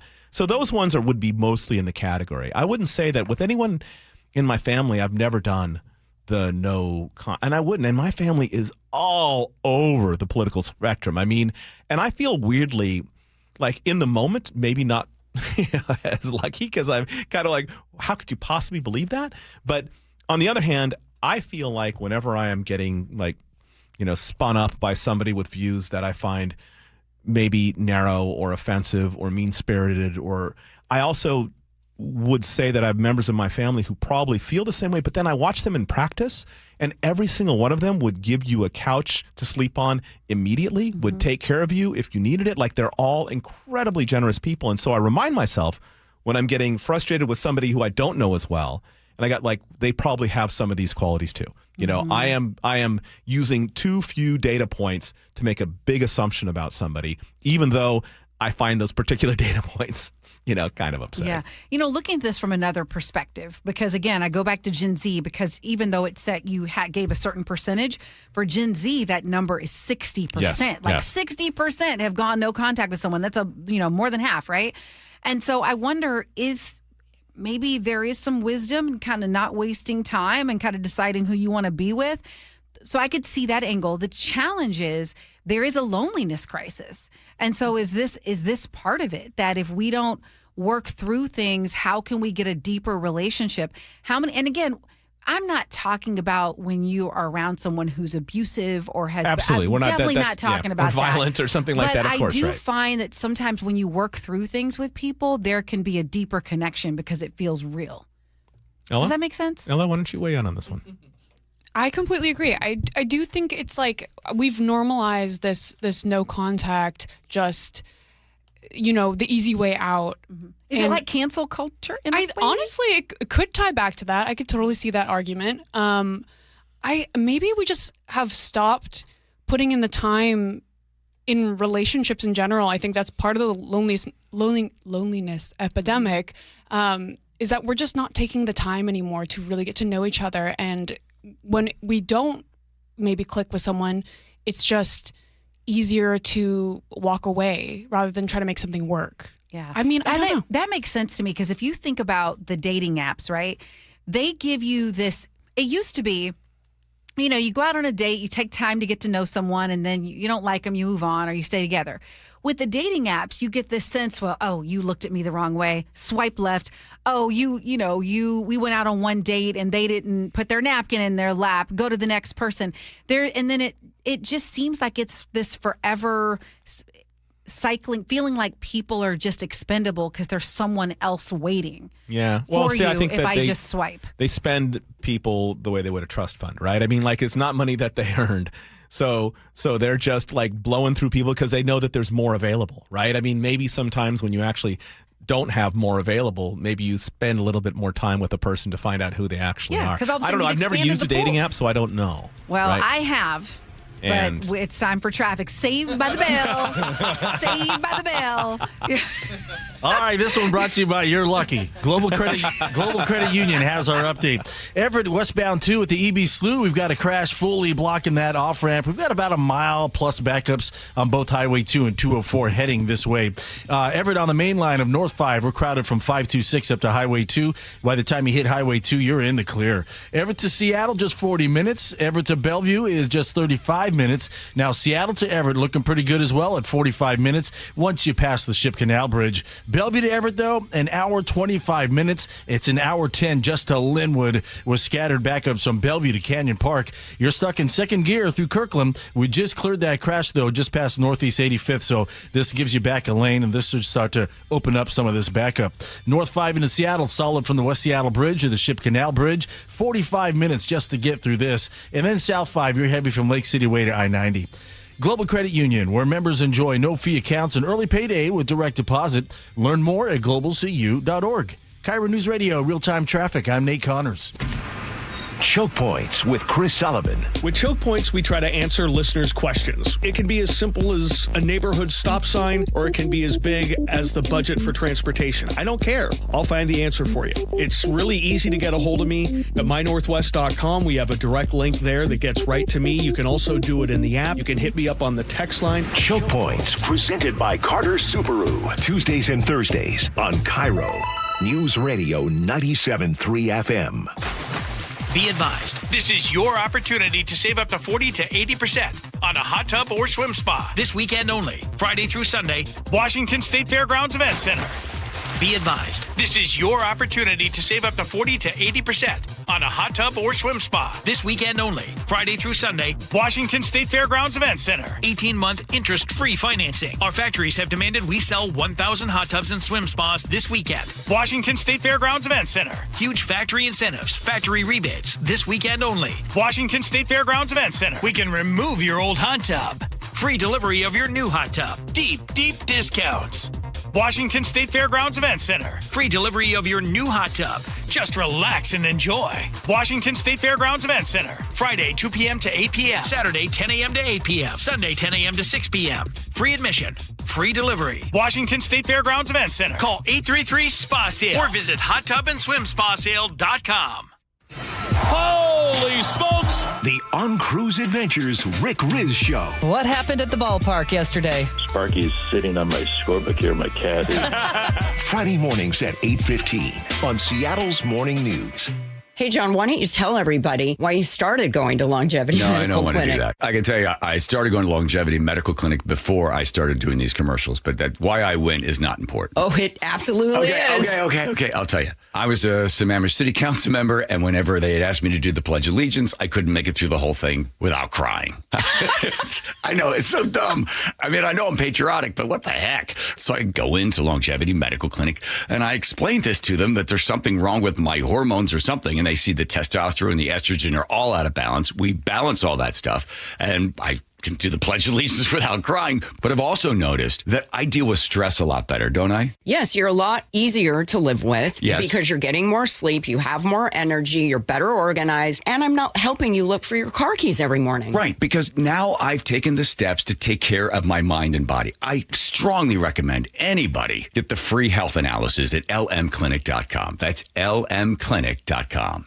Looking for lumber with a story? Then you've got to check out the new Earthwise Salvage Lumber Warehouse in Soto. Be the first to get your hands on reclaimed lumber with original character and local history. Their warehouse is packed with new inventory now. But when this wood is gone, it's gone. So act fast. Come visit the Salvage Lumber Warehouse for the grand opening on May 2nd from 11 to 3 in Soto. And remember, this lumber is harvested from structures, not forests. Find them at ewsalvage.com. Guys, did you know your testosterone affects everything in your system, including how you feel and perform every day? Right now, Revive Men's Health Seattle will check your testosterone for free. Knowing your T levels is the first step in understanding if you have low T. Your testosterone level impacts your energy, libido, sleep, weight, hair loss, mood, and even ED. Maintaining an appropriate T level can change your whole life. Most men start to see changes in their hormone levels in their 30s. Experience and results matter. So what are you waiting for? Get your T levels checked today by local, experienced, and trusted men's health experts. They've helped thousands of men since 2011. They're so confident they can help you, they even guarantee it. Call Revive today and schedule your free testosterone test, free exam, and free consultation.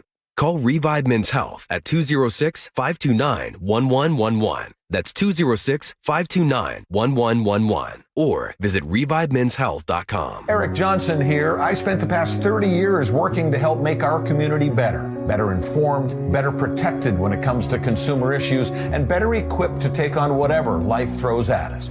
That's why I love the free Washington Accident book series from Davis Law Group. These books keep us better informed about the law, better able to protect ourselves on and off the road, and better off when all is said and done after an accident. Chris Davis didn't have to write these books. He did it because he saw a need. People who were in accidents or other legal situations didn't know what to do, what pictures to take, documents to request. Only a tiny fraction of the people who get these free books will ever become clients of Davis Law Group, but that's not the point. Chris wrote them because it was the right thing to do. The free Washington Accident book series is a must-have for drivers who want to be prepared for whatever the road might throw at them. Get yours at WashingtonAccidentBooks.com. Washington Lottery gives out a lot of green to winners in schools and retailers awesomely. Nearly 600 mil to people that play. Another 180 mil to vocational training and education from preschool to college. Now you got the knowledge, a win-win for all of us. Play Washington Lottery, lottery, lottery. Play Washington Lottery, yeah. Visit WaLottery.com. Who benefits to learn more. Are you an HVAC professional in Western Washington? UA Local 32 offers industry-leading pay, advanced training at a state-of-the-art facility, and retirement benefits you can count on. For 135 years, they've had your back. Start building your future at UALocal32.com.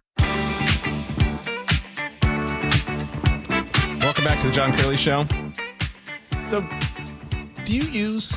Angela, remember, I'm starting every segment with a question. With a question. I love your curiosity. Do you use AI? I do. Much? What do you use it for predominantly? Usually for collaboration on something. So a validation of something I've already done. So I might write an email and I'm like, okay, is this too, if it's something I'm upset about, trying to get advice on softening, or if I have a creative idea, hey, what are your thoughts on this? Or sometimes for research. All right. I may want to know, I want it to go through a bunch of things and I'll use it for research. So let's go the second one you said when you've done something creative. Mm-hmm. How does the AI, when it tells you, you might want to do this or that, or here are some suggested changes or something along those lines, does it ever flatter you? All the time. It's like the equivalent of a coddling soft parent that's like, great job, Johnny. Now, it absolutely does flatter and then will offer a suggestion. I have since moved from that AI to Claude because I was using ChatGPT. Claude, I feel like moved away from ChatGPT as well. I feel like Claude does less of that. Yeah. ChatGPT was just like, great work and wow, really love, and yeah. Early in the when there's so many AIs were all coming out very, very quickly. There was Pi that I used for a while, and Pi was by far the most it was a suck up. It was just hard to deal with. No matter what you said, that is so smart. And I bought into it at first. I was it's the person that would just makes your skin crawl at a dinner party. They're just immediately every leading edge is just this ridiculous level of flattery to the point where you start getting a little hostile. It doesn't feel good anymore. Yeah. It feels kind of bad. Ella tested this out. You tested this out. What made you want to test it out and what happened? Okay, I'll be truthful. I didn't go into it being I'm going to test this out. But as soon as I would ask a couple questions occasionally, and it would just, be flattering me. And I'd be like, oh, I wonder how, I don't feel like this is good advice, based on my questions, which could be kind of outlandish. Mm-hmm. And so I started going down a rabbit hole with the AI, and then I'd switch my opinion on it and be like, but what about this? And does this change anything? And they'd be like, yeah, that's such a good point. That changes everything. And then it would completely go back on what it said. And then I'd do it again. And it would just keep going back and forth. So back and forth. So after you told it, think about this. It changed its mind and said, great point. Yeah. And then you were able to get it to go back again and change its mind. And I'd get mad at it a little bit and it'd be like, thank you for letting me know. Like, I can't believe, like, you're so right. And I'd be like, like, I totally got a little hostile with it too, because I was like, this is so frustrating. I asked it to cut it out. Yeah. And me then, too. then it started apologizing. Like, no, that's not like, like, come on. Like, but that's actually baked into the software. It is not our fault. I will absolve everyone who is worried about that it being our fault. It's not our fault. That is baked in to keep your engagement high. I asked Pi at one particular point to explain to me, why are you like this? Oh, you did? And the funny thing is, like, I've asked that question to people and gotten way less satisfactory answers than I did with an AI. To AI's credit, it tends to be, when you want it to be candid, it can be pretty candid. Oh, so what did Pi say? Pi said, I was written like this to keep you involved. Like, my job, part of what I'm here to do is to make sure that you stay involved with it. Like, it went into a fair bit of detail. Now, that was also the last day I used it because it did too good of a job explaining why I don't need this one. But there's been so many iterations of every major AI program since then that it was one of the ones that came out of the gate very quickly, but wasn't, for me, terribly useful anyway. But Mike, you made such a great point, because right now I assume that any platform that's selling an ad would want to stay engaged. Yeah. In this case, they're not selling an ad, but they want to keep you engaged, right? And I'll notice, because that's the way they get investors and that's the way they get money and blah, blah, blah. Whenever I ask a question, it'll then say, well, would you like to know this? It's almost like a radio tease. Totally. And exactly so like now it's like, they're all trying to keep us engaged. Our attention is expensive. Okay. They all follow up with that set of questions, and if you just click on one, then they know they've got you for another 5 minutes, right? Okay. Well, Nate, thank you so much for being with us. What's going on with traffic? Hey, thanks for having me. Thanks, Angela. This report brought to us by the Seattle Mariners. We are getting busy out there in Everett. Let's start with our collision westbound 2 at the EB Slough. This crash is actually fully blocking the off-ramp to 20th Street. You got about a mile plus backups on both Highway 2 and 204 as you head this way. And now eastbound 2 slows from I-5 to the EB Slough. Bellevue to Everett, an hour, 15 minutes, 55 to Linwood. And this is an improvement since our last report. We've got scattered backups starting near Southeast 8th and Bellevue all the way into Canyon Park, and then you're going to clear out pretty quickly, but it is jam-packed till you get past Northeast 85th. North 5 through Seattle is solid from the West Seattle Bridge to the Ship Canal Bridge. 45 minutes to get through downtown. Northbound 99, you're now bumper to bumper through that downtown tunnel.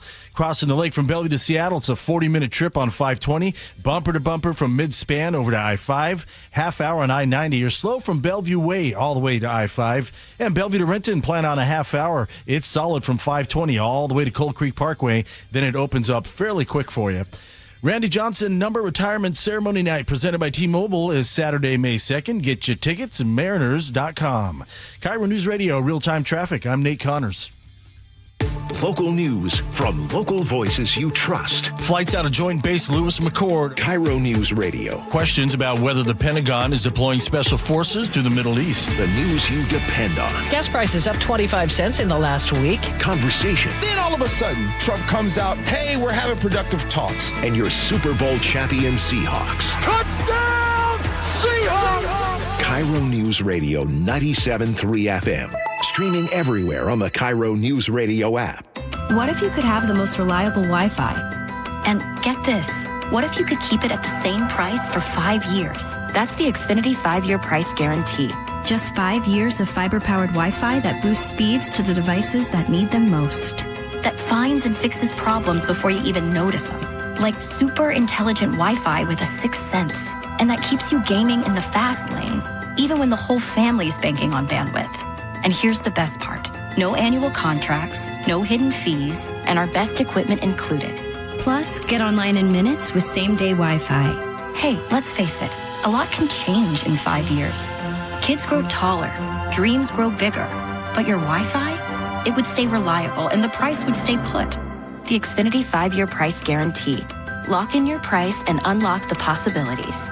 Xfinity, imagine that. Select plans only. Restrictions apply. Powered by fiber. Connected to the premises by coaxial cable. Actual speeds vary.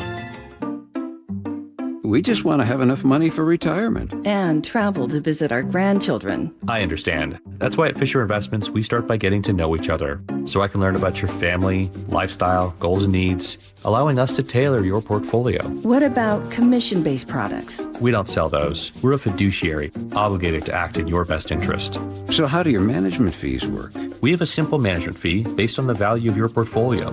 So we do better when you do better. We appreciate that kind of transparency.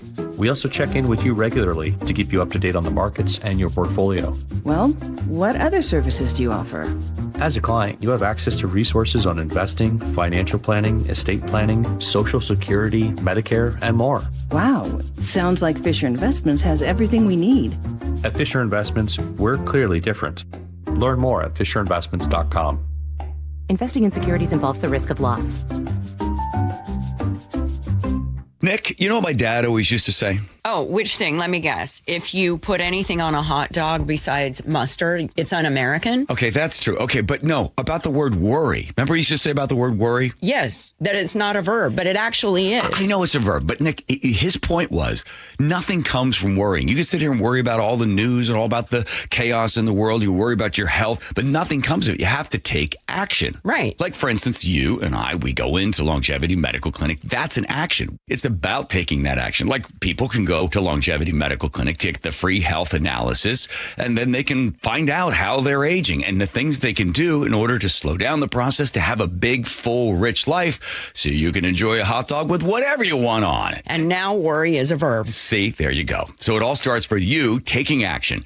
I was a patient at Longevity long before I started doing these commercials. So get your free health analysis. Go to lmclinic.com. That's lmclinic.com. Your best source for local news. KIRO Newsradio, Northwest News. The future of home comfort is here. The new Carrier Infinity system delivers premium home heating and cooling with innovative filtration for healthy air and over-the-air software updates that help optimize performance. Carrier, for the world we share. Save up to $2,100 in Carrier Cool Cash rebates when you purchase a premium heating or cooling system, while also taking advantage of a special financing offer of 0% APR for 60 months. For details, visit CarrierNorthwest.com. That's CarrierNorthwest.com. The team that gave me back my full head of hair, Advanced Hair, is once again the winner of the 425 Business of the Year. Dr. Perungo and his world-class team begin regrowing your own natural hair the very next day. And Advanced Hair guarantees your new hair will grow, just like they did for me. Find out why Advanced Hair is the best of the best. With your free consultation, you'll receive $250 off and 250 free hair grafts. 425-449-8185 or advancedhair.com. D.R. Horton's National Red Tag Sales Event is going on right now through May 3rd. Stop by any of its participating communities and find select Red Tag homes at incredible pricing. Visit drhorton.com. D.R. Horton, America's builder, an equal housing opportunity builder. Your best source for local news. KIRO Newsradio, KIRO FM and HD1, Tacoma, Seattle, Northwest News. This is CBS News on the Hour, your home for original reporting. I'm Jennifer Kuiper in Atkinson, Georgia. Brittany Quinn no longer has a house or belongings due to a wildfire evacuation. And it was no warning. It came up on us out of the blue quick when that wind changed. CBS's Mark Strassman. Rural South Georgia is battling a pair of wildfires roughly 65 miles apart. Miraculously, no lives lost. But Brantley County's fire is only 15% contained.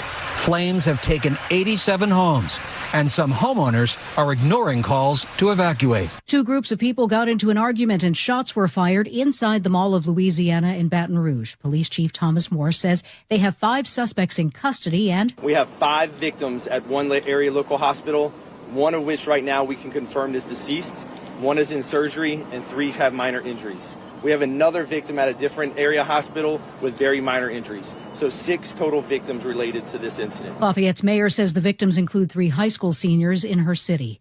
Graphic video from New York City shows a teen brutally attacking a girl on the street. A 15-year-old girl refused to give a 14-year-old boy her phone number, and graphic video on social media shows him accosting her after school got out. He threatens to hit her as his friends egg him on, and she tells him to get away from her. No, you stand right here. Then the masked teen grabs her from behind, slams her to the ground, and stomps on her head. Police say the girl suffered a concussion. Allison Keyes, CBS News. The suspect was charged with assault.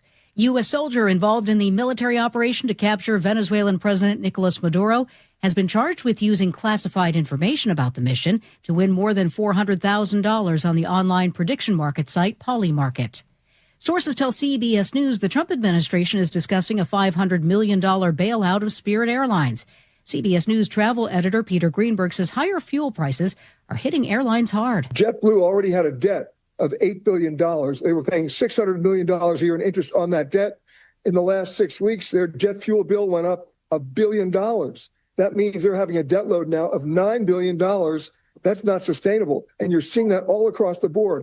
The NTSB has released a preliminary report into the March 22nd crash at LaGuardia Airport between an Air Canada jet and a fire truck that killed 2 pilots. CBS's Cammie McCormick. Federal investigators say the firefighter whose truck collided with the jet heard an air traffic controller warn stop, but didn't know who it was for. After that initial warning, the truck's turret operator heard the controller say truck 1, stop.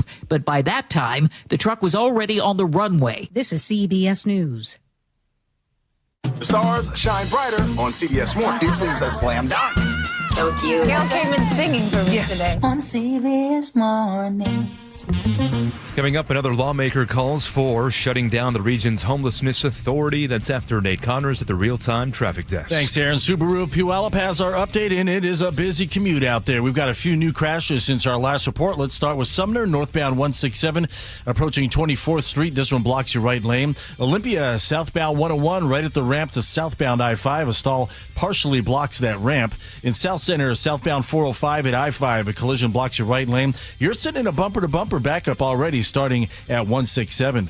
We'll start in Tacoma, westbound 16. We're bumper to bumper from I-5 to the Narrows Bridge, where 2 right lanes are blocked on the bridge for emergency repairs. This is going to be with us through the weekend. The Jackson Avenue on-ramp is also closed. It's 35 minutes to get through this westbound 16 backup. Also, the Jackson Avenue on-ramp is closed. Up in Everett, westbound 2 at the EB Slough, a crash still fully blocking that off-ramp at 20th Street, but it looks like they're getting ready to clear this. You've got about 1.5 mile backups on both Highway 2 and 204 heading that way. And then eastbound 2, you're slow from I-5 to the EB Slough. Bellevue to Everett, hour 15, almost an hour to Linwood with scattered backups from Bellevue into Canyon Park.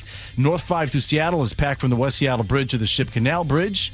And everywhere else, we're looking at probably easy 5 to 10 minute delays for the most part. With the high gas prices, now's the time to buy a hybrid or all-electric, a Subaru of Puyallup. Great selection and pricing are at your stress-free dealership, Subaru of Puyallup.com. KIRO News Radio, real-time traffic. I'm Nate Connors. KIRO News Radio, 97.3 FM, Northwest News. Now, the latest from KIRO News Radio and mynorthwest.com. Good evening, I'm Aaron Granillo. Seattle City Council President says the latest to call for the end of the King County Regional Homelessness Authority. This after an audit found up to $13 million unaccounted for. Councilmember Joy Hollingsworth tells KIRO Radio's Gian Ursula. That is a concern. So it's something like if you had put this audit in front of me and didn't say who it was, and said, hey, should we still be doing 50 to 60% investment in this? I'd say no. That audit also found the agency is $45 million in the hole. More from KIRO News Radio's Luke Ducey. City Council member Maritza Rivera is now drafting legislation to dissolve the agency. We also asked her who's apologizing to taxpayers. The response is this is not acceptable. This is egregious, and we need to do something about it. We agree with the taxpayers. This is not okay. One example in the audit, 49 accounts named other, 5 named miscellaneous, and 30 had no description at all. Luke Ducey, KIRO News Radio. Tacoma police responded to a double shooting on the city's south side today. KIRO News Radio's James Lynch has details. Tacoma police say the shooting happened at Park Avenue Foods on Park Avenue South just after 12:30. Police say one of the victims is the owner of the store. The other victim is unknown. Sergeant John Correa says no one else is being sought at this time. We have no information to say that we should be actively looking for any additional suspects at this time, but because both of the involved are in surgery right now, we're still trying to piece details together. James Lynch, KIRO News Radio. A dog trainer in Tacoma faces animal cruelty charges. The News Tribune reports that 60-year-old is accused of teaching 2 dogs to fight each other last November. Both animals got hurt. The man is scheduled to be in court next month. A Seattle landmark is getting some safety upgrades. KIRO 7 TV's Elle Thomas explains. A limited demolition at Gasworks Park is underway, and it's to take down some of the parts people use to climb onto the towers. This after years of reported injuries and deaths at the park. 3 people have died falling off that structure, including a 15-year-old boy last July. And Seattle Parks and Rec says the rest of the structure will not be affected. It'll take about 2 months to finish the job. Your forecast now, increasing clearing tonight, then we wake up to some fog in certain spots tomorrow morning, and then afternoon sunshine. Right now, 60 degrees in downtown Seattle. I'm Aaron Granillo, KIRO News Radio. Your best source for local news, serving Western Washington and the world with a KIRO News Radio app. Always streaming live on your smart speakers. You're listening to KIRO News Radio, Northwest News.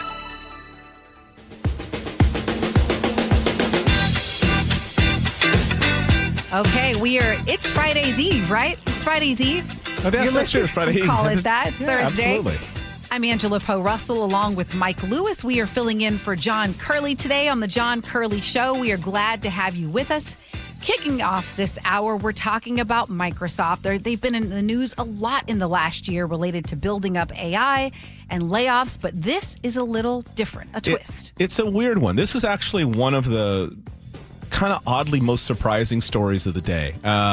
We have on with us I'll get to him in just a minute. Todd Bishop, the co-founder of Microsoft, who wrote this story. But this felt like a story you would have read about another industry in the 1980s or in the 1970s, maybe the early 1990s. Let me just read you the headline. Microsoft will offer voluntary retirement to voluntary retirement to thousands of employees in a first for the tech giant. It looks like this could affect up to almost 9,000 employees that will be offered a voluntary retirement package just to winnow down the ranks of people. And I'm assuming that this would be more senior employees. But before I get into any more details about it, let's actually get the man who knows this story because he knows Microsoft better than anyone, Todd Bishop of GeekWire. Todd, how you doing?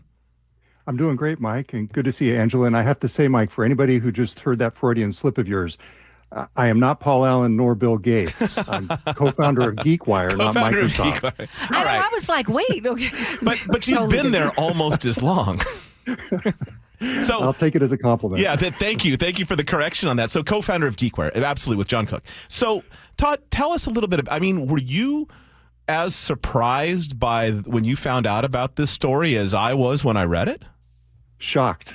This is not what is supposed to happen in the tech industry. You know, there are supposed to be layoffs and cutbacks, and really they're going to, as the tech industry goes, they're going to do everything they can, but something like this, it's really not something that you would expect. And it's more like you would expect from GM or IBM back in the day, Precisely. Voluntary retirements. Well, please, you go ahead. No, I was just going to say, so what is actually happening here?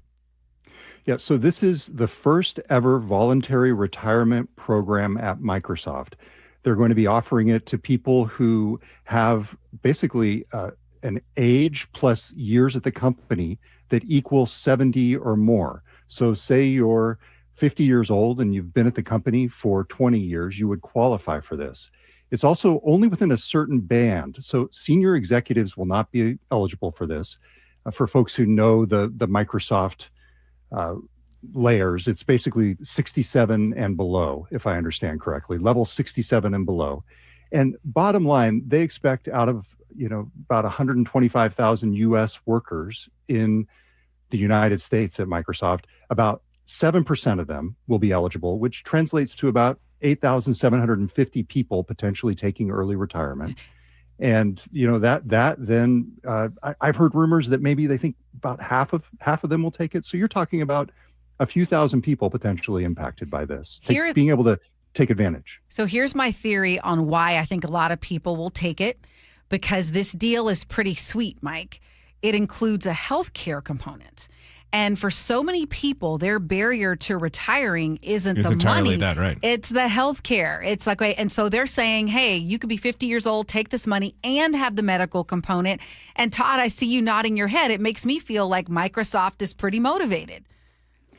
Absolutely. Anybody knows, like if you quit a job, Cobra, I mean, you're paying, it's a very big expense that you have to end up paying for healthcare on Cobra, and to have it covered. Now, we have to say, we do not know the details yet. We don't know how long that healthcare is going to run. One little nuance here is that Microsoft reports earnings next week, and it's clear that whatever they're announcing today, whatever they did announce today, is material financially. And so we're actually expecting to learn more as the details go to eligible employees on May 7th and as Microsoft reports earnings next week. All right. May I share one more theory before you go to your next question? So you were talking about how unprecedented this is for a company like Microsoft to do it this way. So, of course, I'm like, why would Microsoft do that? Here's my theory. They've had some record-breaking profits in the last year, and yet cutting people. I think they got a lot of bad press locally for those cuts while they were making a ton of money, and it was all to build AI infrastructure. I'd like to think that Microsoft is a tech company with heart. And so, Todd, you're laughing, but I think they got some bad press. So I feel like this is a way to kind of slow the bleeding on the negative press coverage and try to, cut some people this way. There's my theory. I don't. Do you have a different one? Yeah, just yes, and I think that Microsoft is very clearly trying to do something other than layoffs here. So in that way, I think you're right that offering somebody a sweet retirement package that's ultimately good for them and for the company is better than saying, hey, hit the road, Jack. While you're making a ton of money, right? Yeah, exactly. And at the same time, I think the calculus is much more that they are spending tens of billions of dollars, $80 billion last year on AI, to your point, Angela. And they are spending so much on capital expenses that they have to show Wall Street that they're doing everything they can to reduce one of their other big line items, their operating expenses, their HR costs. And so in that way, I kind of look at these sorts of things as a bit of a tribute to Wall Street, where they're saying, hey, look at what we're sacrificing for you. And the hope is, especially after the stock slide that Microsoft has had recently, that the market will react favorably and that investors will give them a little bit of leeway. So, Todd, on that, I mean, Wall Street, as you know, especially with tech companies, has always reacted glowingly to layoffs. So why, in this particular case, would Microsoft have needed to go down this road, the kinder, gentler Microsoft? Because it does have a history of not being so kind and gentle with its own staff. I mean, why is there another component here about maybe attracting future talent or try to differentiate itself from other companies? I mean, what else could be going on here?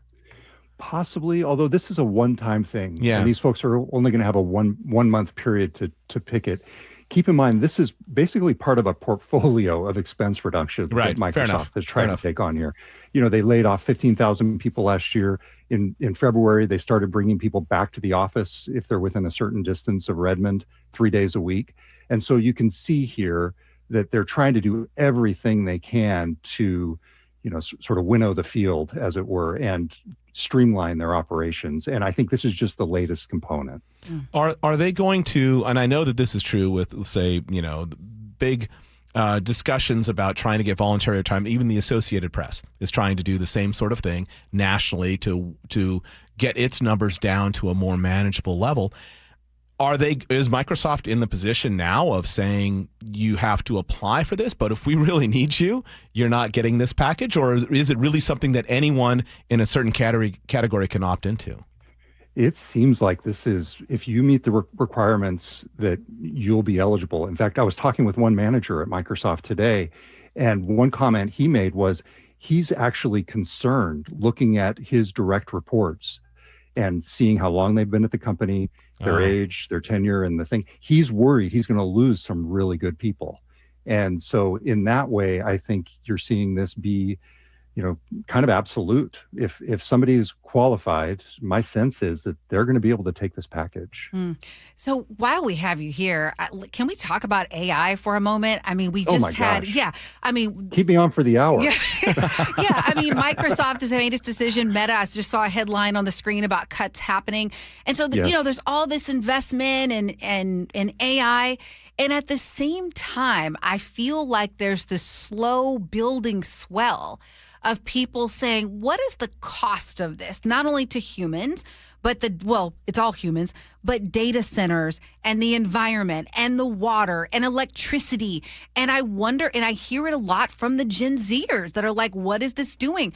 Could Gen Z be like the folks that end up stopping AI in its tracks in terms of the takeover? I certainly think that there's going to be a lot of pushback from younger generations. I see it in my own household. Whenever I bring up Claude or Gemini or ChatGPT, I get the eye roll. But I have to tell you, I feel like, at least in the business world, this is a runaway train that's not going to be stopped. The efficiencies that people are seeing, and you can't really trace a direct line between some of the layoffs and the AI efficiencies yet. In some cases there are, but it's not significant. And I don't think that was a driver of Microsoft's layoffs last year necessarily, but it seems like this is just something that's running down the hill. It's a snowball and it's not going to stop. I think there are massive concerns, to your point, about the environment and where this is all headed. And long term, the real question is, will there be fundamental value seen by the end users, the companies, the businesses that are using AI to justify all of the billions that these companies are spending? Because right now, Microsoft's customers, the biggest customers in terms of the AI infrastructure, are OpenAI, Anthropic, and others. And the question is, are enough people going to be using ChatGPT and Claude and all the other tools to justify that expense in the long run? So let's to dovetail onto that then, Todd. What is going to, so this gesture, as you said, you saw this as somewhat of a gesture for Wall Street to lay off a bunch of people, because the other end of that question is, of course, how much money Microsoft is spending on AI. What will they do? I mean, it seems at some point this is almost potentially certainly not the last cut, but it's a significant enough one that they're not going to want to have to follow this one up with another round of 10,000 layoffs or something along those lines. So where does Microsoft start making money on this, or is that still the open question? Now, in its cloud business, I mean, not to put too fine a point on it, but you have seen in Microsoft's Azure business, largely because of the relationship with OpenAI that they've had over the years, significant increases in revenue, largely tied to business demand for the OpenAI application programming interface in Microsoft Azure. Not to get too geeky on you on the John Curley Show, but the API, the OpenAI API, has largely been exclusive to Microsoft over the years, right? And that is something that drives huge business demand. Now you're seeing Amazon come in with a new relationship with OpenAI of its own, through its Bedrock platform, and that is really starting to drive demand for Amazon. And so the cloud business is where these companies are making most of their money, and that is where AI is really helping their revenue right now, and ultimately their profits. To what end do we do all this? So all the efficiencies that happen, but where does this lead us? And I mean, like, for me as a listen, I'm just a regular person. I'm not some executive running a business. But I think about, if AI can help with scientific research, going through a bunch of data to help us solve problems, like real problems, then I'm here for it. But it just seems like there should be some guardrails around, if we're going to, tap environmental resources, let's do it for a good reason, not because, okay, now you can make this email better for me, so now my brain isn't. I guess I'm just saying, to what end? Where does this lead us? To what end? This is where Mike is probably in a better position to comment than I, just simply because this really gets into regulation and government, and the question of the lack of direction at the national level, leading to states taking on their own individual AI policies and a patchwork of regulations across the country. And And I think that there would be much clearer answers to this if there were a unified national vision for where this is headed, at least in the U.S. Well, not only that, a unified vision on regulating tech at all. That part. Yes. Because that probably hasn't happened much. All right, Todd, one last question for you regarding the Microsoft and retirement. Then is it likely or highly unlikely, you think, that there's any other... Because all of these tech companies are, to some degree or another, worried about, Wall Street and stockholders' view of them, and their own executives are compensated through stock, so they're worried as well. Do you see anyone replicating this whole retirement plan that Microsoft is putting out? That is a great question, Mike. Yes, absolutely. It's been fascinating to see how these kinds of things can almost become viral in the tech industry. And to your point, it actually would be a great follow-up story for us to look into on who might be doing this other than Microsoft. And I got to tell you, that virus goes straight across the lake.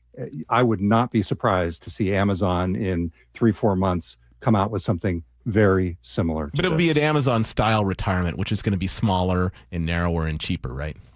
Yeah, they would just say that the employees have to disagree and commit to retirement. Exactly. That would be the leadership principle on that. I could talk to you all day. Like, this is a fascinating discussion. Well, I like reading and I got to say, yeah, absolutely. I'm back in 5 p.m. drive time on KIRO. Just keep me here. It is. It's back. You're back in the driver's seat. Finally. There we go. All right. Well, Todd Bishop, co-founder of GeekWire, not of Microsoft, although he does know more about Microsoft than anyone I know. Todd, thank you so much for joining us here on KIRO Radio. Anytime. Thank you both. Bye. Well, there you go. I agree. Like, anytime we get Todd on air, it's always like, because the nice thing is you did the exact perfect thing. We've got him here. Let's open up the sack and throw a bunch of questions at him because he's so knowledgeable about this. Right, and because it's GeekWire, like the kind of information he has access to is just invaluable. And plus, he seemed like a really nice person. He's a very nice guy. Yes. Speaking of nice guys. Yeah. Speaking of nice guys. They finished speaking first. of nice guys. There you go. Nate. Yes, hello. Let's see. It is a busy commute out there. The Emerald Queen Casino's got the update. Let's start you with our collision in Sumner, northbound 167, approaching 24th. It blocks your right lane. You're backed up to 410. Southbound 167, though, you're doing all right in the north end. The south end is packed from Algona to Sumner, Renton to Puyallup, a half-hour drive. Now we're struggling in Tacoma, westbound 16. You're bumper to bumper from I-5 out to mid-span on the Narrows Bridge because 2 right lanes are blocked on the bridge for repairs. This is going to be with us through the weekend. Right now, it's taking you 35 minutes to get through the westbound 16 backup. South Center, we just cleared that collision south 405 at I-5, but you're backed up to the Valley Freeway. Bellevue to South Center is up to 50 minutes, and that includes our backup coming out of Bellevue into Renton. Bellevue to Everett has improved. We're down a 55-minute drive, 40 to Linwood, scattered backups from Bellevue to Alderwood. 45-minute trip northbound I-5 through downtown Seattle. Westbound 90 at I-5, we've got a new collision blocking 2 left lanes. That leaves just the far right lane open. This is blocking the exit lanes of South 5. I'm not sure if you can access the ramp to South 5 or not. It's just outside of my camera view. I'll check into that for our next report. It's comedy superstar Jeff Dunham, July 24th at the Emerald Queen Casino. Don't miss his Laugh Out Loud show featuring ventriloquism. Emerald Queen Casino, the entertainment capital of the Northwest. KIRO News Radio, real-time traffic. I'm Nate Connors. KIRO News Radio, the first place you turn for the news you trust. ICE agents have now been deployed to 14 airports across the country. Traffic. Did they open lanes? They just reopened all lanes of northbound I-5. Engaging conversation. If he ends this right now, it only emboldens Iran. That's a big, big mistake. And your Super Bowl champion Seahawks. A one-hander! JSN! Always here, always with you. KIRO News Radio, 97.3 FM. This is the story of the one.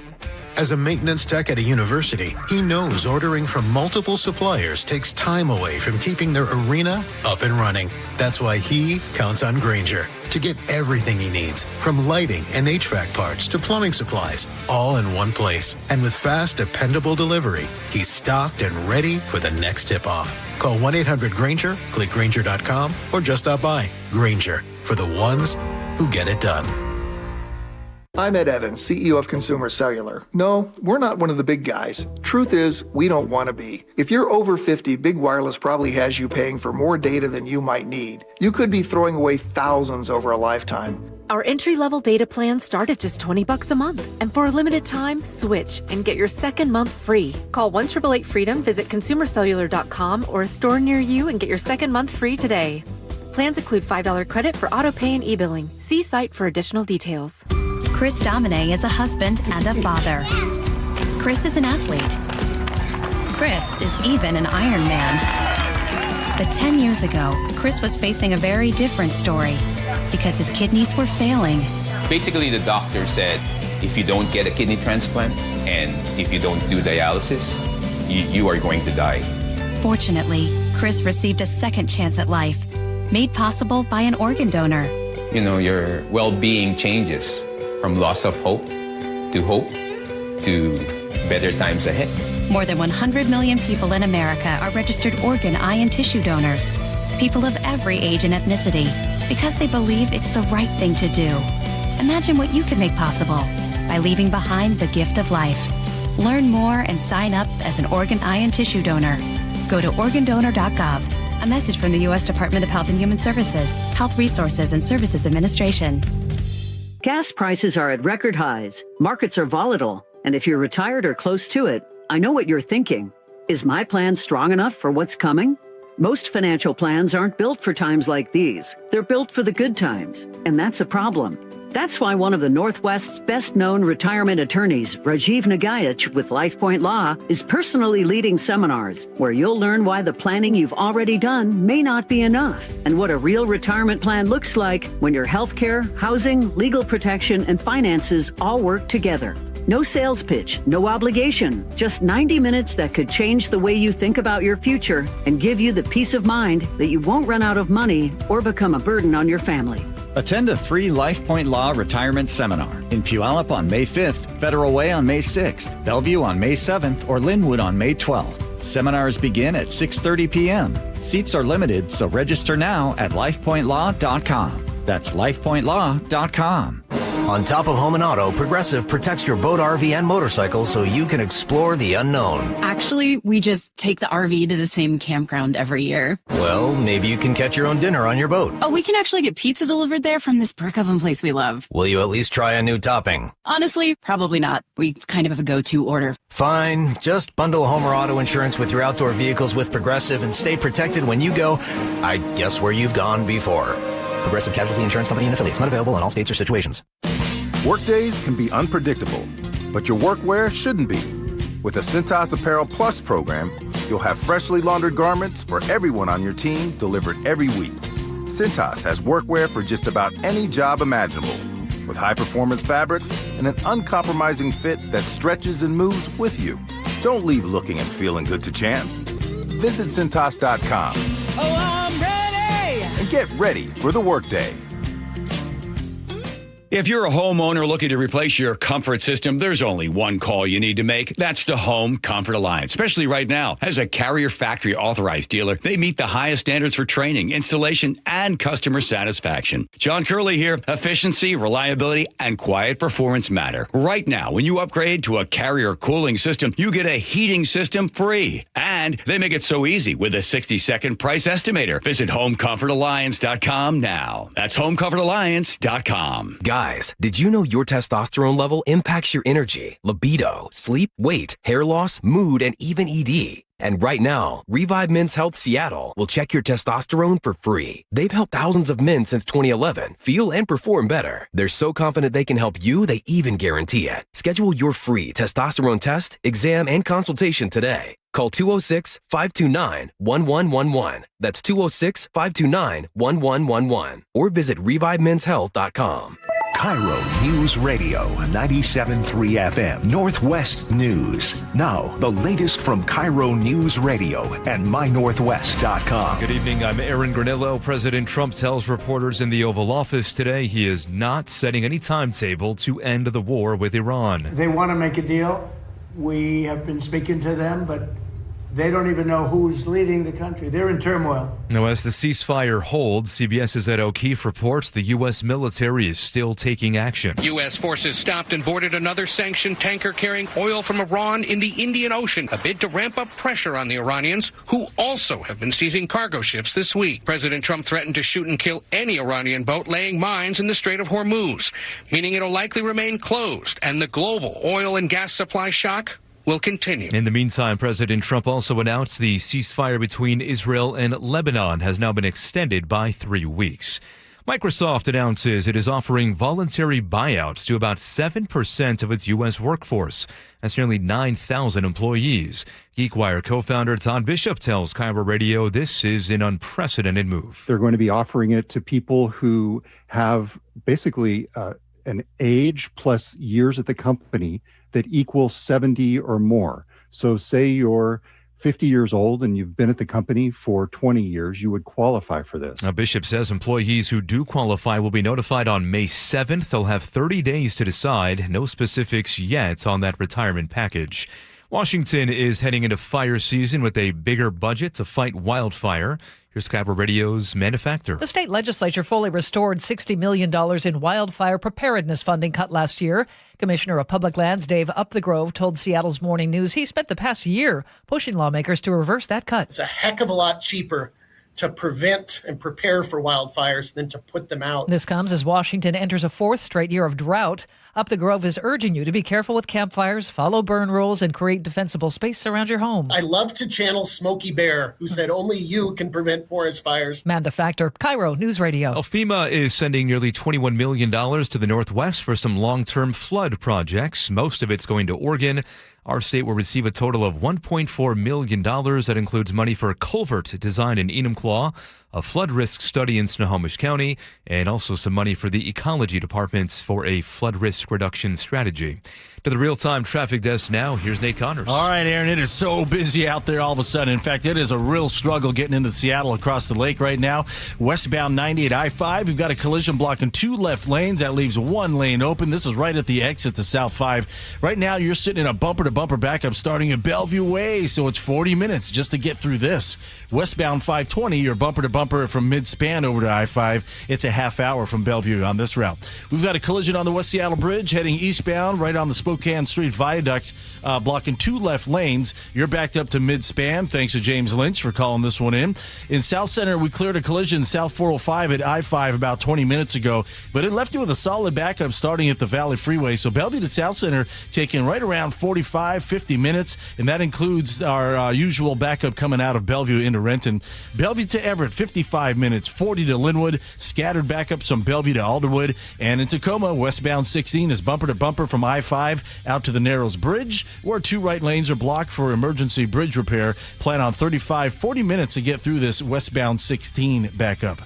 For a convenient, healthy snack on the go, look for ready-to-eat Wilcox hard-boiled eggs. Find Wilcox eggs at Costco, Metro Market, Safeway, and other local grocers. KIRO News Radio, real-time traffic. I'm Nate Connors. It took a little longer than expected, but we are finally starting to see some sunshine tonight. Tomorrow, some morning fog, followed by afternoon sunshine, and highs will be in the low to mid-60s the next few days. Right now, 57 degrees in downtown Seattle.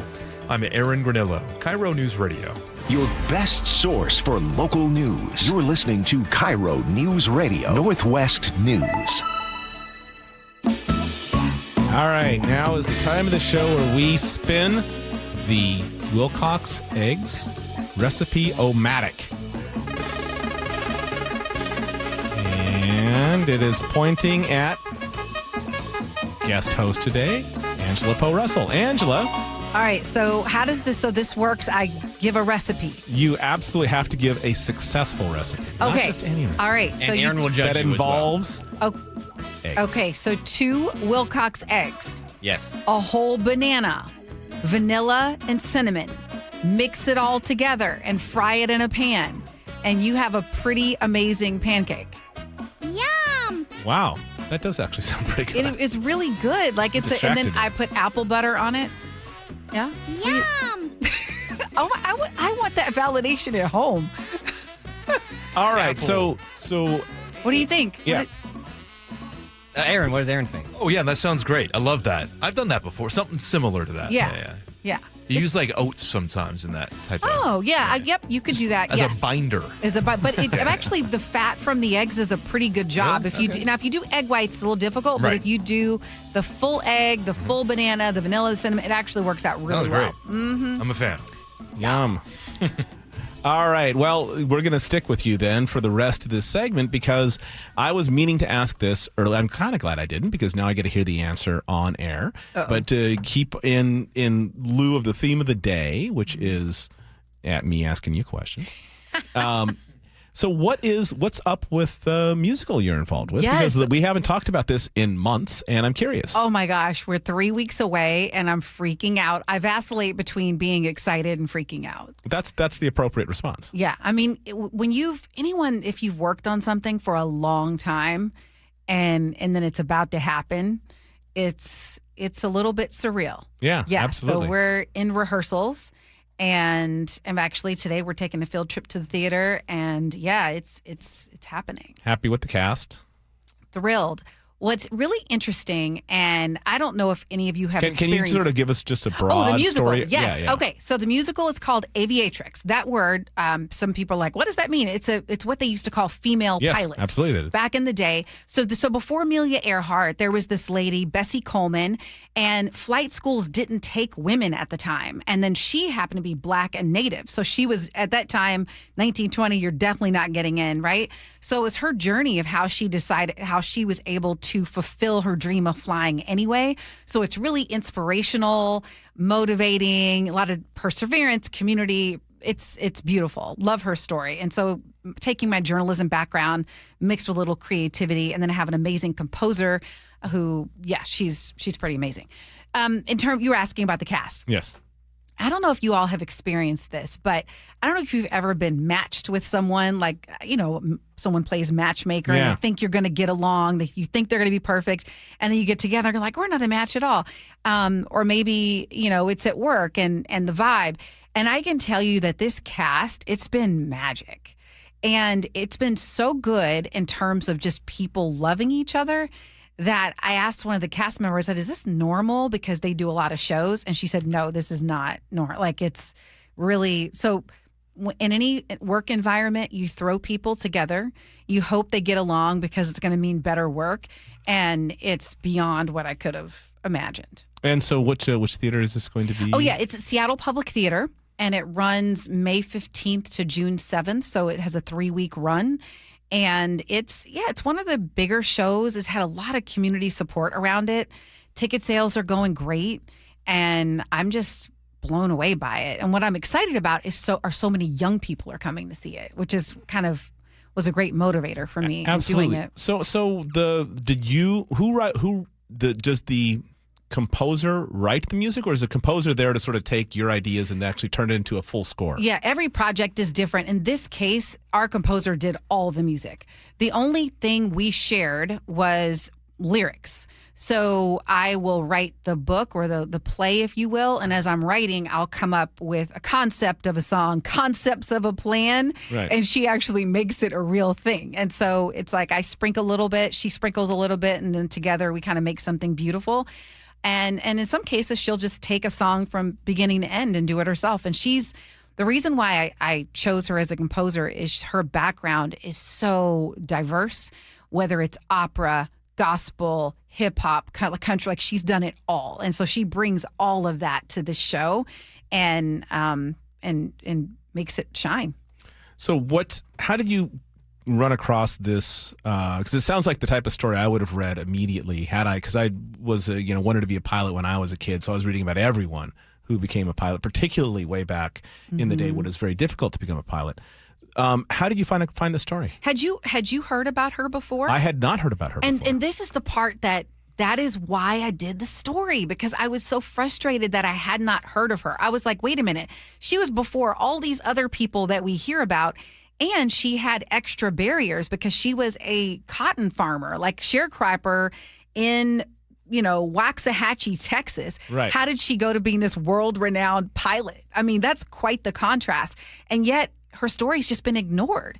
Even at the National Air and Space Museum, I went there to research her, and her picture is like this tiny little thing. And I went to the manager and said, why is she not out here? And he's like, oh, well, her stuff's in storage because we're renovating. I'm like, are you kidding me? Right. This is the National Air and Space Museum. She blazed a trail, made an impact in Europe and here in the U.S. And so I came across it through a program called Red-Tailed Hawks. And you all should know about this program. Yes. Yeah, so they teach young people all about aviation. The program is free. So if you have kids that have any interest in aviation, check out Red-Tailed Hawks. They're a good organization.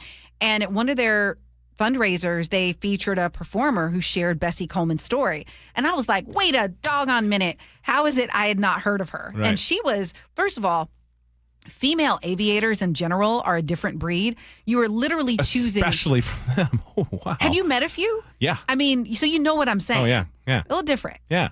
Kind of great. A little bit of different in a way that I like. Yes. Bessie had swag, and which you needed. You have to. You had to. If you're going to literally choose to defy gravity, defy the odds, and if you think about airplanes in 1920, right. It was still experiment. A lot of people are dying. Most of the early aviators, they didn't make it. They didn't live a long life. Right. They found out where the limits are by dying. That's exactly. Thank you for your service. Right. Yeah, exactly. So yeah, thank you for asking about the show. It's what a crazy journey. And so is it a semi sort of autobiographical sort of journey? Is that the way that it's structured? I would say it is informed by true events, but we also took creative liberties to make it entertaining. Right. And yeah, it's, it's. Do you want me to tell you how many songs are in it? It's Sure, not going to please. feel like it though. It's not going to. Are you worried about how many songs are in No. it? I actually think it's going to be a bop. Right. It's like 30 songs. Really? But it's not going to, because the songs tell the story. Kind of like Right. Hamilton. Hamilton had more than that. It's like that's an excellent point, right? Yeah, you it's use the music. almost opera. When you get to that point. Yeah. Mm-hmm. It's pretty good. Yeah, Oh, that's I pretty think so. We'll see.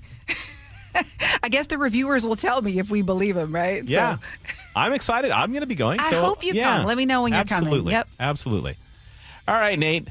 Yes, sir. How are things looking out there? And you do have, I'm trusting that you have some tiny bit of good news for us? Don't trust me with that. Not now. Not now. Yeah, we've got a number of major collisions out there this evening. Actually, Mike, this report brought to us by Subaru of Puyallup. Westbound 98 I-5, for instance, we've got a fairly new collision. It's blocking two left lanes. This is right at the exit to South 5. I'm still haven't got a confirmation if the South 5 off or on ramp, depending on how you look at it, is blocked or not. But I would say probably bank that it is, because we've got a bumper-to-bumper backup starting at Bellevue Way. 45 minutes to get through this backup. In comparison, westbound 520, you're going to jam up at mid-span over to I-5, just a half hour from Bellevue to Seattle on this route.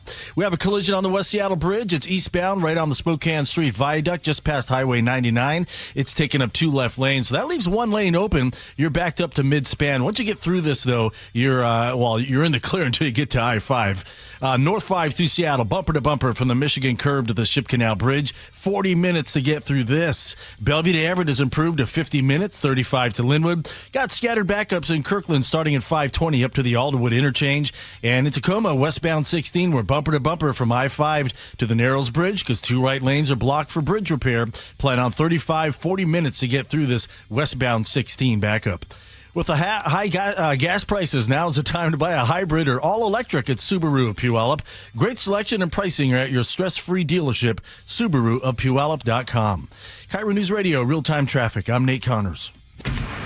Choke Points with Chris Sullivan. With Choke Points, we try to answer listeners' questions. It can be as simple as a neighborhood stop sign, or it can be as big as the budget for transportation. I don't care. I'll find the answer for you. It's really easy to get a hold of me at mynorthwest.com. We have a direct link there that gets right to me. You can also do it in the app. You can hit me up on the text line. Choke Points, presented by Carter Subaru. Tuesdays and Thursdays on KIRO News Radio 97.3 FM. Are you in pain? Have you considered surgery or even joint replacement? Hi, everybody. It's John Curley. Before you make that decision, I recommend you see Dr. Mark Wagner, MD, at Seattle Sports and Regenerative Medicine. I did, and it's been a game changer. My doctor took a look at my x-rays and said, well, looks like you need a whole new hip. And then he said, wait, how old are you? And I told him, and then he said, well, wait, you're too young for a hip. You're just going to have to, live with the pain. We'll see in 3 years. It was horrible. Dr. Wagner is a board-certified Seattle physician with over 30 years of experience performing more than 20,000 stem cell procedures, using a person's own stem cells to regenerate cartilage in their own joints. People with severe osteoarthritis, even bone on bone, are back doing what they enjoy doing without pain and without surgery. So whether it's a hip like I had, or a shoulder, elbow, ankle, wrist, or knee, before choosing surgery, see Dr. Mark Wagner first. Go to drmarkwagnermd.com. Welcome to this week's Puget Sound Express Whale Report. According to naturalists from Puget Sound Express, it's been an incredible week of wildlife on the Salish Sea. Numerous families of Biggs orcas are in the area hunting seals and sea lions, and migrating gray whales are feeding on ghost shrimp. Last week marked the first sightings of the year of migrating adult humpback whales and the elusive tufted puffin. Family-run Puget Sound Express offers daily guaranteed whale watching tours departing from Edmonds. These tours are Seattle's most popular and well-reviewed whale tours. Starting May 1st, Puget Sound Express is launching a new all-day tour departing from Edmonds that includes a 2-hour stop on San Juan Island. Orcas, gray whales, humpbacks, minke whales, and so much more. Don't miss out on your chance to see whales in the wild. Family-run Puget Sound Express guarantees you'll see whales or your next trip is absolutely free. Book online at PugetSoundExpress.com. Get down with Casey and the Sunshine Band when they take the stage at Muckleshoot Casino Resort. Sunday, May 17th at 8 p.m. The iconic 70s group has toured around the world, and now they're bringing their blend of funk, disco, and R&B to Muckleshoot Casino Resort on May 17th. Get tickets now at muckleshootcasino.com. 511 is now part of Seattle in the South Center Mall. It's more than a brand, it's a lifestyle built on reliability and performance. Whether you're on duty, on the trail, working out, or out for adventure, 511 delivers purpose-built clothing, bags, and footwear that stand up to the toughest demands. 511 gear is trusted by those who never settle for less. Choose 511 and live ready for anything. Are you ready to discover your 511? 511, now part of Seattle in the South Center Mall. Let's talk about your hair. Well, maybe after we talk about my hair. I've got great hair, as you know, and it's because of Advanced Hair. Yep, Advanced Hair Restoration. Their simple one-day treatment offers life-changing results that I can attest to. Guys, it's not magic, but it's close to it. They put hair where you need it most, and bam, it grows. It's actual science. Advanced Hair has top-rated physicians, modern technology, and best of all, you get your very own natural hair that begins to regrow the very next day. It's even guaranteed to grow for life. So schedule your free consultation now at 425-449-8185. Mention Curly to qualify for $250 off and 250 free hair grafts. It's a limited time offer. Advanced Hair, the winner of the 425 Business of the Year, and the team that gave me my hair back. More importantly, they'll do the same for you. Guaranteed. 425-449-8185 or advancedhair.com. How was your break? It was great until I stopped for gas. Prices have gone up almost $1 with no end in sight. I might have to start watching how much I drive. That's exactly why I use Upside. I never pay full price for gas with the free Upside app. Upside? Yes, Upside. It's the free app that gives you cash back just for buying the gas you're already buying. So even with the rising gas prices, I'll never have to limit how much I drive. Does that actually add up to anything? Just last year, I made over $200 with the Upside app. Wow, that's serious extra cash. I'm downloading the free Upside app right now. Download the free Upside app to earn cash back on the gas you're already buying. Use promo code THRIVE25 for an extra 25 cents per gallon bonus on your first tank. You can cash out anytime, right to your bank account, or an e-gift card for Amazon and other brands. Just download the free Upside app and use promo code THRIVE25 for a 25 cents per gallon bonus on your first fill-up. That's THRIVE25. Offers vary by user and location. Go to upside.com for terms and conditions. Now is your time to get into a new D.R. Horton home by taking advantage of its National Red Tag Sales event going on right now through Sunday, May 3rd. Stop by any of its participating communities and find select Red Tag homes at incredible pricing. So whether you're buying your first home or looking for an upgrade, you don't want to miss the Red Tag Sales event going on right now. Discover the D.R. Horton difference. Visit drhorton.com. D.R. Horton, America's builder, an equal housing opportunity builder. Are you an HVAC professional in Western Washington? UA Local 32 offers industry-leading pay, advanced training at a state-of-the-art facility, and retirement benefits you can count on. For 135 years, they've had your back. Start building your future at ualocal32.com. The John Curley Show mailbag is brought to you by Advanced Hair Restoration. Welcome back to the John Curley Show. Mike Lewis, Angela Poe Russell filling in today. It is that time, the time where we turn the show over to you folks. I'm a mailman. You can see. I'm a mailman. Don't be mess with me. I'm a mailman. Everett, no. I'm a mailman. Bring the mail to you. Wait, where's the beat? The beat doesn't drop anymore? This is what has replaced it. This is Hudson sings the mailman. All right, well, I like it. I might just put a little beat. Anyway, I loved it. So cute. Hudson's like 18 at this point, right? Something like that. Yeah. All right, let's roll right into the. Why don't you kick it off, Angela? Okay, so Fernando in Seattle, Mike, good job last week on hosting Week in Review, which is on KUOW. Yep, like the way the guests got to discuss issues. It was a load of fun. Awesome, good job. From Tina, Nate. I'm not sure what this message means, but it's about Nate. Yeah, Nate. Yes. Your smiling finger just made my day. You're cuckoo for Cocoa Puffs. What did your finger do? What did we miss? Well, I wrote it with a marker. I drew a smiley face on my finger. So at the end of my reports, I've been pushing it right into the camera. Oh, really? That's so sweet. Yeah. Is that helping the commute in any way, Nate? No, just the people at home. Just the people. And that's what you want to help anyway. Right, exactly. Absolutely. And Jesse, someone else, another listener, Jesse said, tell Nate the YouTubers say thanks for the smiling finger. Nice. Spreading joy wherever you can. And Absolutely. Mike, I'm not going to let you get away with this. Tim in Olympia said, I love it when Mike is on the air. That's very nice And we of you, do Tim. too. Yep. Clearly the check arrived in the mail. All right. On Georgia Democrat dies from the 206, a politician, the politician who died just came out and said, I feel fine. I'm plenty healthy for another term. A month later, he's dead. You just never know, right? 425 said term limits for all. From Devon. I don't buy, quote, we have term limits. It's called voting, which is what I said. So it doesn't buy what I am selling. Statistically, the more money people put in, the more likely they are to get voted in. It's just a revolving door for the elite. You never have normal people you can vote for.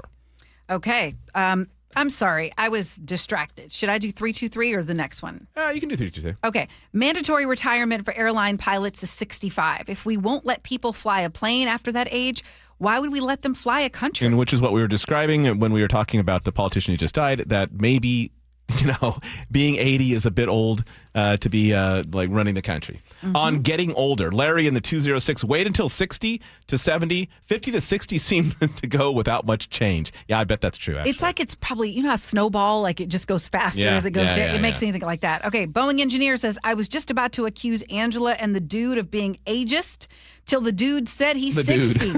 And he said, damn, I really thought he was like 24. He is the voice king. The dude? I've never been called the dude. Dude and a dude. It makes me think of The Big Lebowski. Tina. Fun to kick off the show. Angela and Mike, you both look and sound very young. I tweaked the muscle under the left ribs on an extremely cute compression. Pulling on. Oh, she tweaked a muscle pulling on compression socks. That sounds like an injury I would likely get. And now it is time for the letter of the day. All right, Angela, you want this one or you want me to do it? Why don't you do it? All right.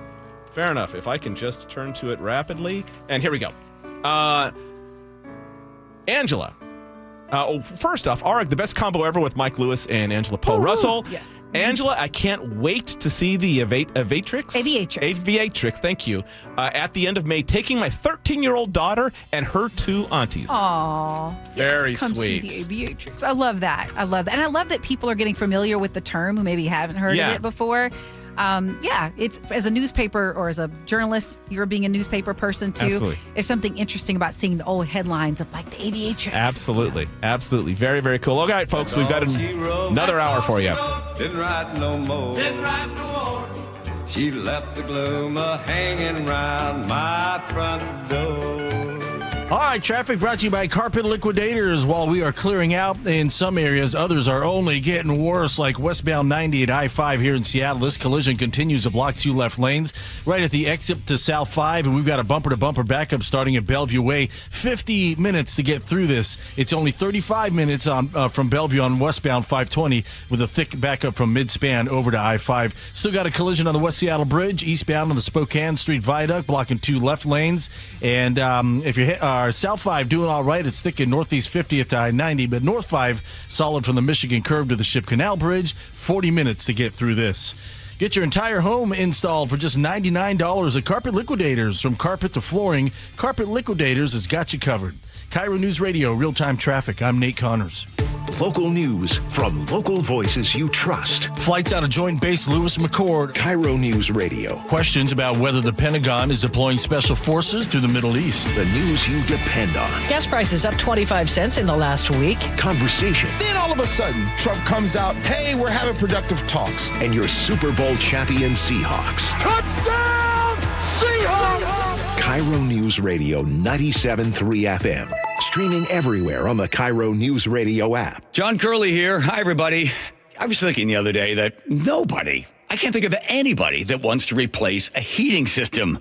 When it goes out, you want it done right, and you want it done fast. And that's why right now is the smart time to upgrade cooling before summer hits and you're stuck waiting weeks. Home Comfort Alliance makes it so easy. Their online price estimator takes just 60 seconds to give you clear, honest information so you make a great decision without wasting time. And right now, when you upgrade to a Lennox cooling system, Home Comfort Alliance will give you a new heating system free. Plus, they'll handle all utility rebates and available discounts to get you the best possible value on Lennox. For a quote right now, visit HomeComfortAlliance.com. For heating, cooling, plumbing, or electrical, call the comfort people. HomeComfortAlliance.com. That's HomeComfortAlliance.com. Just hearing the word IRS can make people break out in a cold sweat. No one wants to deal with the IRS, and now you don't have to. The good news is Legal Tax Defense has been successfully negotiating with the IRS for more than 15 years. It doesn't matter how much you owe, whether it's $5,000 or $5 million. You deserve the best in the business on your side, and that is Legal Tax Defense. Even if you're working with someone else and just want a second opinion, there is no cost or obligation to call. They can prevent levies, liens, wage garnishments, even file back tax returns. And the best news about Legal Tax Defense is they won't take your case unless they know they will reduce or eliminate your tax debt. Call Legal Tax Defense right now for a free no-risk consultation. 800-265-7681. 800-265-7681. You have nothing to lose but everything to gain. 800-265-7681. The future of home comfort is here. The new Carrier Infinity system delivers premium home heating and cooling with innovative filtration for healthy air and over-the-air software updates that help optimize performance. Carrier, for the world we share. Save up to $2,100 in Carrier Cool Cash rebates when you purchase a premium heating or cooling system, while also taking advantage of a special financing offer of 0% APR for 60 months. For details, visit CarrierNorthwest.com. That's CarrierNorthwest.com. Be advised, this is your opportunity to save up to 40 to 80% on a hot tub or swim spa this weekend only, Friday through Sunday, Washington State Fairgrounds Event Center. Be advised, this is your opportunity to save up to 40 to 80% on a hot tub or swim spa this weekend only, Friday through Sunday, Washington State Fairgrounds Event Center. 18-month interest-free financing. Our factories have demanded we sell 1,000 hot tubs and swim spas this weekend. Washington State Fairgrounds Event Center. Huge factory incentives, factory rebates this weekend only. Washington State Fairgrounds Event Center. We can remove your old hot tub. Free delivery of your new hot tub. Deep, deep discounts. Washington State Fairgrounds Event Center. Free delivery of your new hot tub. Just relax and enjoy. Washington State Fairgrounds Event Center. Friday, 2 p.m. to 8 p.m. Saturday, 10 a.m. to 8 p.m. Sunday, 10 a.m. to 6 p.m. Free admission. Free delivery. Washington State Fairgrounds Event Center. Call 833-SPA-SALE or visit hottubandSwimSpaSale.com. For over 50 years, Bucky's Complete Auto Repair has been the one locals trust.